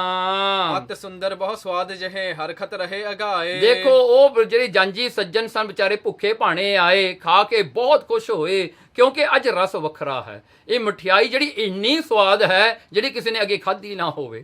ਕਹਿੰਦੇ ਅਤ ਸੁੰਦਰ ਤੇ ਦੇਖਣ ਨੂੰ ਵੀ ਬੜੀ ਸੋਹਣੀ ਹੈ। ਕਹਿੰਦੇ ਕਿ ਖਾ ਕੇ ਜਿਹੜੇ ਸਾਰਿਆਂ ਨੇ ਰੱਜ ਕੇ ਖਾਧੀ ਜੀ। ਚੌਪੇ 5 ਦਿਵਸ ਘਰ ਰਾਖੀ ਸੋਈ। ਹੁਣ ਦੇਖੋ ਉਹ ਬਰਾਤ 5 ਦਿਨ ਉੱਥੇ ਰਹੀ ਭਾਈ ਸੀਹੇ ਦੇ ਘਰ ਵਿੱਚ। ਟੋਟ ਅਸਨ ਕੀ ਹੋਏ ਨਾ ਕੋਈ। ਕੋਈ ਘਾਟਾ ਨਹੀਂ ਪਿਆ ਜੀ। ਉਹ ਕੋਠਾ ਫੇਰ ਮੁੜ ਕੇ ਭਰ ਜਾਂਦਾ ਸੀਗਾ। ਜੋ ਮਠਿਆਈ ਕੱਢੀ ਜਾਂਦੇ ਉਹਦੇ ਚੋਂ ਨਿਕਲੀ ਜਾਂਦੀ ਸੀ ਬਸ। ਕਹਿੰਦੇ ਕੱਢ ਕੇ 5 ਦਿਨ ਉਹਨਾਂ ਨੂੰ ਛਕਾਈ ਜੀ ਖੁੱਲੀ। ਬਹੁਤ ਵਿਦ ਕੇ ਪਕਵਾਨ ਜਮਾਏ। ਫੇ ਬਹੁਤ ਹੀ ਜਿਹੜਾ ਤਰ੍ਹਾਂ ਦੇ ਪਕਵਾਨ ਵੀ ਬਣਦੇ ਰਹੇ ਭਾਈ ਸੀਹੇ ਦੇ ਘਰ। ਖਾਏ ਜਨੇਤੀ ਔਰ ਹਰਖਾਨੇ। ਭਾਈ ਜਿਹੜੇ ਜਨੀਤੀ ਸਨ ਬਰਾਤ ਵਾਲੇ, ਉਹ ਤਾਂ ਬੜੇ ਖੁਸ਼ ਹੋਏ। ਕਹਿੰਦੇ ਭਾਈ ਬੜਾ ਸੋਹਣਾ ਵਧੀਆ ਖਾਣਾ ਮਿਲਿਆ ਇੱਥੇ। ਵਿਦਾ ਕਰੀ ਦੇ ਦਾਤ ਬਿਸਾਲਾ। ਫੇਰ ਜਿਹੜੀ ਹਨ ਆਪਣੇ ਘਰ ਜਿਹੜਾ ਹਨ ਲੜਕੀ ਦਾ ਵਿਆਹ ਕਰਕੇ ਆਨੰਦ ਕਾਰਜ ਕਰਾ ਕੇ ਉਹਨਾਂ ਨੇ ਫੇਰ ਜਿਹੜਾ ਹਨ ਬਹੁਤ ਸਾਰਾ ਜਿਹੜਾ ਆਪਣੀ ਲੜਕੀ ਨੂੰ ਤੋਰਿਆ। ਫਿਰ ਉੱਥੋਂ ਜਿਹੜੀਆਂ ਹਨ ਦਾਤਾਂ ਵੀ ਬੜੀਆਂ ਦਿੱਤੀਆਂ ਆਪਣੀ ਲੜਕੀ ਨੂੰ ਭਾਈ ਸੀਹੇ ਨੇ। ਅਚਰਜ ਭੇ ਨਰ ਤੇ ਕਾਲਾ। ਕਹਿੰਗੇ ਨਰ ਨਾਰੀਆਂ ਜਿਹੜੀਆਂ ਅਸਟਰਜ ਹੋ ਗਈਆਂ ਵੀ ਭਾਈ ਸੀਹੇ ਨੇ ਬੜੀ ਵੱਧ ਚੜ ਕੇ ਸੇਵਾ ਕੀਤੀ ਹੈ। ਹਾਂਜੀ ਇੰਨੀ ਮਠਿਆਈ ਇੰਨੀ ਵੱਧ ਚੜ ਕੇ ਜਿਹੜਾ ਹੈ ਸੋਹਣਾ ਪ੍ਰੋਗਰਾਮ ਬਣਿਆ। ਸਭ ਮਿਲ ਕੇ ਤਬ ਇਸ ਵਿਦ ਭਾਖੀ। ਸਾਰਿਆਂ ਨੇ ਮਿਲ ਕੇ ਇਸੇ ਤਰ੍ਹਾਂ ਹੀ ਕਿਹਾ। ਗੁਰੂ ਪੈਜ ਨਿਜ ਸਿੱਖਨ ਰਾਖੀ। ਦੇਖੋ ਗੁਰੂ ਆਪਣੇ ਸਿੱਖਾਂ ਦੀ ਪੈਜ ਆਪ ਰੱਖਦਾ ਹੈ। ਅਦਿਕ ਨਰਨ ਕੋ ਸਰਦਾ ਭਈ। ਬਹੁਤ ਲੋਕਾਂ ਨੂੰ ਸ਼ਰਧਾ ਆ ਗਈ ਭਾਈ ਸੀਹੇ ਤੇ ਭਾਈ ਗੱਜਣ ਵੱਲ ਦੇਖ ਕੇ ਨਾ, ਤੇ ਉਹ ਤਾਂ ਆਪ ਹੀ ਸਿੱਖ ਬਣਨ ਲੱਗੇ ਸਾਰੇ। ਭਾਉ ਭਗਤ ਜਗ ਮਹਿ ਪ੍ਰਗਟਾਈ। ਪ੍ਰੇਮਾ ਭਗਤੀ ਸੰਸਾਰ ਵਿੱਚ ਪ੍ਰਗਟ ਹੋ ਗਈ। ਹੁਣ ਇੱਕ ਦਿਨ ਬੈਠੇ ਗੁਣ ਖਾਨੀ। ਇੱਕ ਦਿਨ ਸਤਿਗੁਰੂ ਸੱਚੇ ਪਾਤਸ਼ਾਹ ਜੀ ਸ੍ਰੀ ਕਰਤਾਰਪੁਰ ਵਿੱਚ ਬੈਠੇ ਸਨ। ਕਰਨਾ ਲੋਚਨ ਵਿਖੇ ਮਹਾਨੀ। ਕਰਨਾ ਲੋਚਨ ਮਹਾਰਾਜ ਦੇ ਅੱਖਾਂ ਦੇ ਵਿੱਚ ਬੜੀ ਕਿਰਪਾ ਵਾਲੀ ਨਿਗਾਹ ਹੈ। ਦੋਹਰਾ ਫਿਰਨਾ ਕਹਿਰਾ ਜੋਧ ਹੋਏ ਜਗਿਆਸਾ ਧਰ ਆਸ। ਉਸ ਵੇਲੇ ਦੋ ਗੁਰਸਿੱਖ ਜਿਹੜੇ ਹਨ ਆਏ ਜਗਿਆਸਾ ਨੂੰ ਧਾਰਨ ਕਰਕੇ ਪਰਮੇਸ਼ਰ ਦੀ ਪ੍ਰਾਪਤੀ ਦਾ ਜਿਹੜਾ ਉਪਦੇਸ਼ ਲੈਣ ਵਾਸਤੇ। ਇੱਕ ਸੀ ਭਾਈ ਫਿਰਨਾ ਜੀ ਜਿਹੜਾ ਖਹਿਰਾ ਸੀਗਾ, ਦੂਜਾ ਭਾਈ ਜੋਧ ਸਿੰਘ ਸੀਗਾ, ਜੋਧ ਸੀਗਾ। ਆਏ ਪਰੇ ਪਾਇਨ ਪਦਮ ਪੁਨ ਬੈਠੇ ਪ੍ਰਭ ਪਾਸ। ਸੋ ਆ ਕੇ ਸਤਿਗੁਰਾਂ ਦੇ ਜਿਹੜੇ ਹਨ ਚਰਨੀ ਪੈ ਗਏ, ਆ ਕੇ ਸਤਿਗੁਰਾਂ ਦੇ ਚਰਨਾਂ ਤੇ ਚੌਪੇ ਹੱਥ ਬੰਦ ਅਰਦਾਸ ਉਚਾਰੀ। ਹੱਥ ਬੰਨ ਕੇ ਉਹਨਾਂ ਨੇ ਅਰਦਾਸ ਕੀਤੀ ਸਤਿਗੁਰਾਂ ਦੇ ਚਰਨਾਂ ਤੇ। ਹਮ ਆਏ ਅਬ ਸਰਨ ਤੁਮਾਰੀ। ਮਹਾਰਾਜ ਅਸੀਂ ਤੁਹਾਡੀ ਸ਼ਰਨ ਵਿੱਚ ਆ ਗਏ ਹਾਂ। ਨਿਜ ਉਪਦੇਸ਼ ਕਰੋ ਬਖਿਆਨਾ। ਮਹਾਰਾਜ ਆਪਣਾ ਉਪਦੇਸ਼ ਸਾਨੂੰ ਦੱਸਣਾ ਕਰੋ। ਪਾਤਸ਼ਾਹ ਜੀ ਰਹਿਮਤਾਂ ਕਰੋ। ਜਿਸ ਪ੍ਰਕਾਰ ਹੋਏ ਹਮ ਕਲਿਆਣਾ। ਜਿਹਦੇ ਕਰਕੇ ਸਾਡੀ ਕਲਿਆਣ ਮੁਕਤੀ ਹੋ ਜਾਵੇ। ਸਿੱਖੀ ਪ੍ਰਾਪਤ ਮਨ ਮਹਿ ਹੋਵ ਹੈ। ਸਾਡੇ ਮਨ ਦੇ ਵਿੱਚ ਸਾਨੂੰ ਸਿੱਖੀ ਦੀ ਪ੍ਰਾਪਤੀ ਕਰਾ ਦਿਓ ਸਤਿਗੁਰੂ ਜੀ। ਸਾਡਾ ਮਨ ਮੰਨ ਜਾਵੇ ਤੇ ਅਸੀਂ ਸਿੱਖੀ ਨੂੰ ਧਾਰਨ ਕਰ ਲਈਏ। ਬਹੁਰ ਨਾ ਕਬਹੂ ਕਾਲ ਵਿਗੋਵ ਹੈ। ਫੇ ਕਿਤੇ ਵੀ ਸਾਨੂੰ ਕਾਲ ਮੌਤ ਨਾ ਖਾਣ ਜਿਹੜਾ ਹਨ ਸਾਨੂੰ ਮੌਤ ਨਾ ਆ ਕੇ ਤੰਗ ਕਰੇ, ਸਾਨੂੰ ਮਾਰ ਨਾ ਕਰੇ। ਪ੍ਰਭ ਭਾਖਿਓ ਮਨ ਨੀਵੇਂ ਜੋਏ। ਗੁਰੂ ਨਾਨਕ ਸੱਚੇ ਪਾਤਸ਼ਾਹ ਨੇ ਉਪਦੇਸ਼ ਦਿੱਤਾ ਕਿ ਆਪਣੇ ਮਨ ਨੂੰ ਨੀਵਾਂ ਰੱਖੋ। ਤਿਨ ਕੋ ਸਿੱਖੀ ਪ੍ਰਾਪਤ ਹੋਏ। ਉਹਨਾਂ ਨੂੰ ਹੀ ਸਿੱਖੀ ਪ੍ਰਾਪਤ ਹੁੰਦੀ ਹੈ ਜਿਹੜੇ ਨਿਮਰਤਾ ਵਿੱਚ ਰਹਿੰਦੇ ਹਨ। ਦੋਹਰਾ ਸੇਵਾ ਜੋ ਤੁਮ ਪਾਸ ਤੇ ਸਿੱਖਣ ਕੀ ਹੋਏ ਆਏ। ਜੋ ਵੀ ਸੇਵਾ ਤੁਸੀਂ ਕਰ ਸਕਦੇ ਹੋ ਸਿੱਖਾਂ ਦੀ ਕਰਿਆ ਕਰੋ। ਸੋ ਕਰੀਏ ਹਿਤ ਕਰ ਰਿਦੇ ਪਗ ਪਖਾਰ ਮੁਖ ਪਾਏ। ਦੇਖੋ ਸਿੱਖਾਂ ਦੇ ਚਰਨ ਧੋ ਕੇ ਪੀਆ ਕਰੋ ਉਸ ਪਾਣੀ ਨੂੰ, ਆਨੰਦ ਵਿੱਚ ਰਿਹਾ ਕਰੋ ਤੇ ਖੁਸ਼ੀ ਨਾਲ ਸਿੱਖਾਂ ਦੀ ਸੇਵਾ ਕਰਨੀ ਹੈ ਤਾਂ ਮੁਕਤੀ ਦੀ ਪ੍ਰਾਪਤੀ ਹੋਵੇਗੀ। ਚੌਪੇ ਪਿਛਲੇ ਨਿਸਾ ਕਰੋ ਇਸਨਾਨਾ ਤੇ ਪਿਛਲੀ ਰਾਤ ਮਤਲਬ ਅੰਮ੍ਰਿਤ ਵੇਲੇ ਉੱਠ ਕੇ ਇਸ਼ਨਾਨ ਕਰਿਆ ਕਰੋ। ਸਦਾ ਸ਼ਬਦ ਅਭਿਆਸ ਪ੍ਰਮਾਨਾ ਹਮੇਸ਼ਾ ਹੀ ਸ਼ਬਦ ਦਾ ਅਭਿਆਸ ਗੁਰਬਾਣੀ ਪੜਿਆ ਕਰੋ ਤੇ ਗੁਰਬਾਣੀ ਜਿਹੜਾ ਹੈ ਗੁਰਬਾਣੀ ਦਾ ਅਭਿਆਸ ਹਮੇਸ਼ਾ ਹੀ ਜਿਹੜਾ ਹੈ ਕਰਨਾ ਚੰਗਾ ਹੁੰਦਾ ਹੈ। ਮਨ ਨੀਵੇ ਸਤ ਸੰਗਤ ਜਾਏ। ਦੇਖੋ ਮਨ ਨੀਵਾ ਕਰਕੇ ਸਤ ਸੰਗਤ ਵਿੱਚ ਜਾ ਮਿਲਿਓ। ਗੁਰ ਕੋ ਸ਼ਬਦ ਸੁਨੋ ਹਿਤ ਲਾਏ। ਗੁਰੂ ਦਾ ਸ਼ਬਦ ਜਿਹੜਾ ਹੈ ਪ੍ਰੇਮ ਨਾਲ ਸੁਣਨਾ ਕਰੋ, ਭਰੋਸਾ ਰੱਖ ਕੇ। ਜਨ ਹੋ ਵਾਹਿਗੁਰੂ ਕੋ ਸੁਆਮੀ ਤੇ ਵਾਹਿਗੁਰੂ ਨੂੰ ਹੀ ਆਪਣਾ ਮਾਲਕ ਸੁਆਮੀ ਜਾਨਣਾ ਕਰੋ। ਦਾਸ ਆਪ ਨੂੰ ਲਖੋ ਸਮਖਾਮੀ ਆਪਣੇ ਆਪ ਨੂੰ ਦਾਸ ਜਾਣੋ ਤੇ ਪਰਮੇਸ਼ਰ ਨੂੰ ਜਿਹੜਾ ਹੈ ਆਪਣਾ ਮਾਲਕ ਵਾਹਿਗੁਰੂ ਨੂੰ ਜਾਣੋ। ਗੁਰਬਾਣੀ ਕੋ ਮੰਨਨ ਸੋ ਕਰਨਾ ਤੇ ਗੁਰਬਾਣੀ ਨੂੰ ਪੜਨਾ ਤਾਂ ਹੈ ਤੇ ਨਾਲ ਮੰਨਣ ਵੀ ਕਰਨਾ ਹੈ, ਮੰਨਣੀ ਵੀ ਹੈ, ਗੁਰੂ ਦਾ ਉਪਦੇਸ਼ ਮੰਨਣਾ ਵੀ ਹੈ। ਜੇ ਚਾਹਤ ਹੋ ਭਵ ਤੇ ਤਰਨਾ ਸੋ ਜੇ ਤੁਸੀਂ ਚਾਹੁੰਦੇ ਹੋ ਇਸ ਭਵਜਲ ਤੋਂ ਤਰਨਾ ਤਾਂ ਇਸੇ ਤਰ੍ਹਾਂ ਹੀ ਤਰਨਾ ਹੋਵੇਗਾ। ਸੋ ਭਾਈ ਫਿਰਨਾ ਜੀ ਖਹਿਰਾ ਜੋਧ, ਸੋ ਇਹ ਦੋ ਗੁਰਸਿੱਖ ਜਿਹੜੇ ਹਨ ਜਿਹੜੇ ਖਹਿਰੇ ਸਨ, ਸੋ ਇਸ ਕਰਕੇ ਦੋਨੇ ਗੁਰਸਿੱਖਾਂ ਨੇ ਜਦੋਂ ਇਹ ਉਪਦੇਸ਼ ਸੁਣਿਆ, ਦੋਹਰਾ ਸਿੱਖੇ ਸਿੱਖ ਸਤਿਗੁਰੂ ਤੇ ਤੈਸੀ ਕੀਨੀ ਕਾਰ। ਇਹਨਾਂ ਨੇ ਜਿਹੜੀ ਹੈ ਦੋਵੇਂ ਗੁਰਸਿੱਖਾਂ ਜਿਹੜੇ ਹਨ ਭਾਈ ਫਿਰਨਾ ਭਾਈ ਜੋਧ ਜੀ ਨੇ ਸਿੱਖੀ ਨੂੰ ਧਾਰਨ ਕੀਤਾ ਤੇ ਜਿਵੇਂ ਸਤਿਗੁਰਾਂ ਨੇ ਉਪਦੇਸ਼ ਦਿੱਤਾ ਉਸੇ ਤਰ੍ਹਾਂ ਇਹਨਾਂ ਨੇ ਕਮਾਇਆ। ਜਨਮ ਮਰਨ ਛੁੱਟ ਕਸ਼ਟ ਤੇ ਤਿਨ ਕੋ ਭਇਓ ਉਧਾਰ। ਜਨਮ ਮਰਨ ਇਹਨਾਂ ਦਾ ਛੁੱਟ ਗਿਆ ਤੇ ਸਾਰਾ ਕਸ਼ਟ ਦੁੱਖ ਜਿਹੜਾ ਦੂਰ ਹੋ ਗਿਆ ਜਨਮ ਮਰਨ ਦਾ, ਤੇ ਇਸ ਪ੍ਰਕਾਰ ਕਰਕੇ ਇਹਨਾਂ ਦਾ ਉਧਾਰ ਹੋਇਆ। ਚੌਪੇ ਇਸ ਪ੍ਰਕਾਰ ਸੋ ਨਰਨ ਅਨੇਕੰ। ਇਸ ਪ੍ਰਕਾਰ ਕਰਕੇ ਅਨੇਕਾਂ ਹੀ ਜਿਹੜੇ ਨਰਨ ਹਨ ਮਨੁੱਖ ਹਨ ਪਰ ਉਪਦੇਸ਼ ਦਿਓ ਸੋ ਵਿਵੇਕੰ। ਕਹਿਣਗੇ ਉਹਨਾਂ ਨੂੰ ਉਪਦੇਸ਼ ਦੇ ਕੇ ਗੁਰੂ ਨਾਨਕ ਸਾਹਿਬ ਸੱਚੇ ਪਾਤਸ਼ਾਹ ਨੇ ਬਿਬ ਏਕ ਵਿਵੇਕ ਜਿਹਨੂੰ ਕਹਿੰਦੇ ਬਿਬ ਦੋ ਤੋਂ ਇੱਕ ਹੋ ਗਏ ਪਰਮਾਤਮਾ ਨੂੰ ਇੱਕ ਜਾਣਨਾ ਕੀਤਾ। ਗ੍ਰੰਥ ਬੜਨ ਤੇ ਬਰਨੇ ਨਾਹੀ। ਦੇਖੋ ਉਹਨਾਂ ਨੂੰ ਗਿਆਨ ਕਰਾਤਾ ਸਤਿਗੁਰਾਂ ਨੇ ਉਪਦੇਸ਼ ਦੇ ਕੇ। ਪਰ ਕਵੀ ਸੰਤੋਖ ਸਿੰਘ ਜੀ ਕਹਿੰਦੇ ਹਨ ਹੋਰ ਵੀ ਬੜੇ ਗੁਰਸਿੱਖ ਆਏ ਤੇ ਬੜਾ ਉਪਦੇਸ਼ ਸਤਿਗੁਰਾਂ ਨੇ ਸਮਝਾਉਣਾ ਕੀਤਾ ਤੇ ਜੇ ਕਿਤੇ ਇਹ ਸਾਰਾ ਅਸੀਂ ਲਿਖ ਦਈਏ ਤਾਂ ਇਹ ਗ੍ਰੰਥ ਦਾ ਆਕਾਰ ਬਹੁਤ ਵੱਡਾ ਹੋ ਜਾਏਗਾ। ਮਤ ਅਨੁਸਾਰ ਕਛੁਕ ਮੈਂ ਪਰਾਹੀ। ਕਹਿਣਗੇ ਮੇਰੀ ਛੋਟੀ ਮਤ ਅਨੁਸਾਰ ਜਿੰਨਾ ਵੀ ਮੇਤੋਂ ਕਿਹਾ ਗਿਆ ਮੈਨੂੰ ਸਮਝਿਆ ਗਿਆ, ਜਿੰਨਾ ਵੀ ਗੁਰੂ ਦਾ ਉਪਦੇਸ਼ ਮੈਂ ਸਮਝਿਆ ਹਾਂ ਮੈਂ ਉਤਨਾ ਹੀ ਦੱਸਿਆ ਹੈ, ਉਨਾ ਕੁ ਮੈਂ ਦੱਸ ਸਕਿਆ ਹਾਂ, ਉਨਾ ਕੁ ਮੈਂ ਲਿਖ ਸਕਿਆ ਹਾਂ। ਤੇ ਕਵੀ ਸੰਤੋਖ ਸਿੰਘ ਜੀ ਇੱਥੇ ਇਹ ਸਿੱਖਾਂ ਦੇ ਪ੍ਰਸੰਗ ਦੇ ਸਮਾਪਤੀ ਕਰਦੇ ਹਨ। ਗ੍ਰੰਥ ਬੜਨ ਤੇ ਬਰਨੇ ਨਾਹੀ ਮਤ ਅਨੁਸਾਰ ਕਛੁਕ ਮੈਂ ਪਰਾਹੀ। ਇਤ ਸ੍ਰੀ ਗੁਰੂ ਨਾਨਕ ਪ੍ਰਕਾਸ਼ ਗ੍ਰੰਥੇ ਉਤਰਾਰਧੇ ਸਿੱਖਨ ਉਪਦੇਸ਼ ਪ੍ਰਸੰਗ ਵਰਣਨ ਨਾਮ 43ਵਾਂ ਅਧਿਆਏ। ਵਾਹਿਗੁਰੂ ਜੀ ਕਾ ਖਾਲਸਾ ਵਾਹਿਗੁਰੂ ਜੀ ਕੀ ਫਤਿਹ।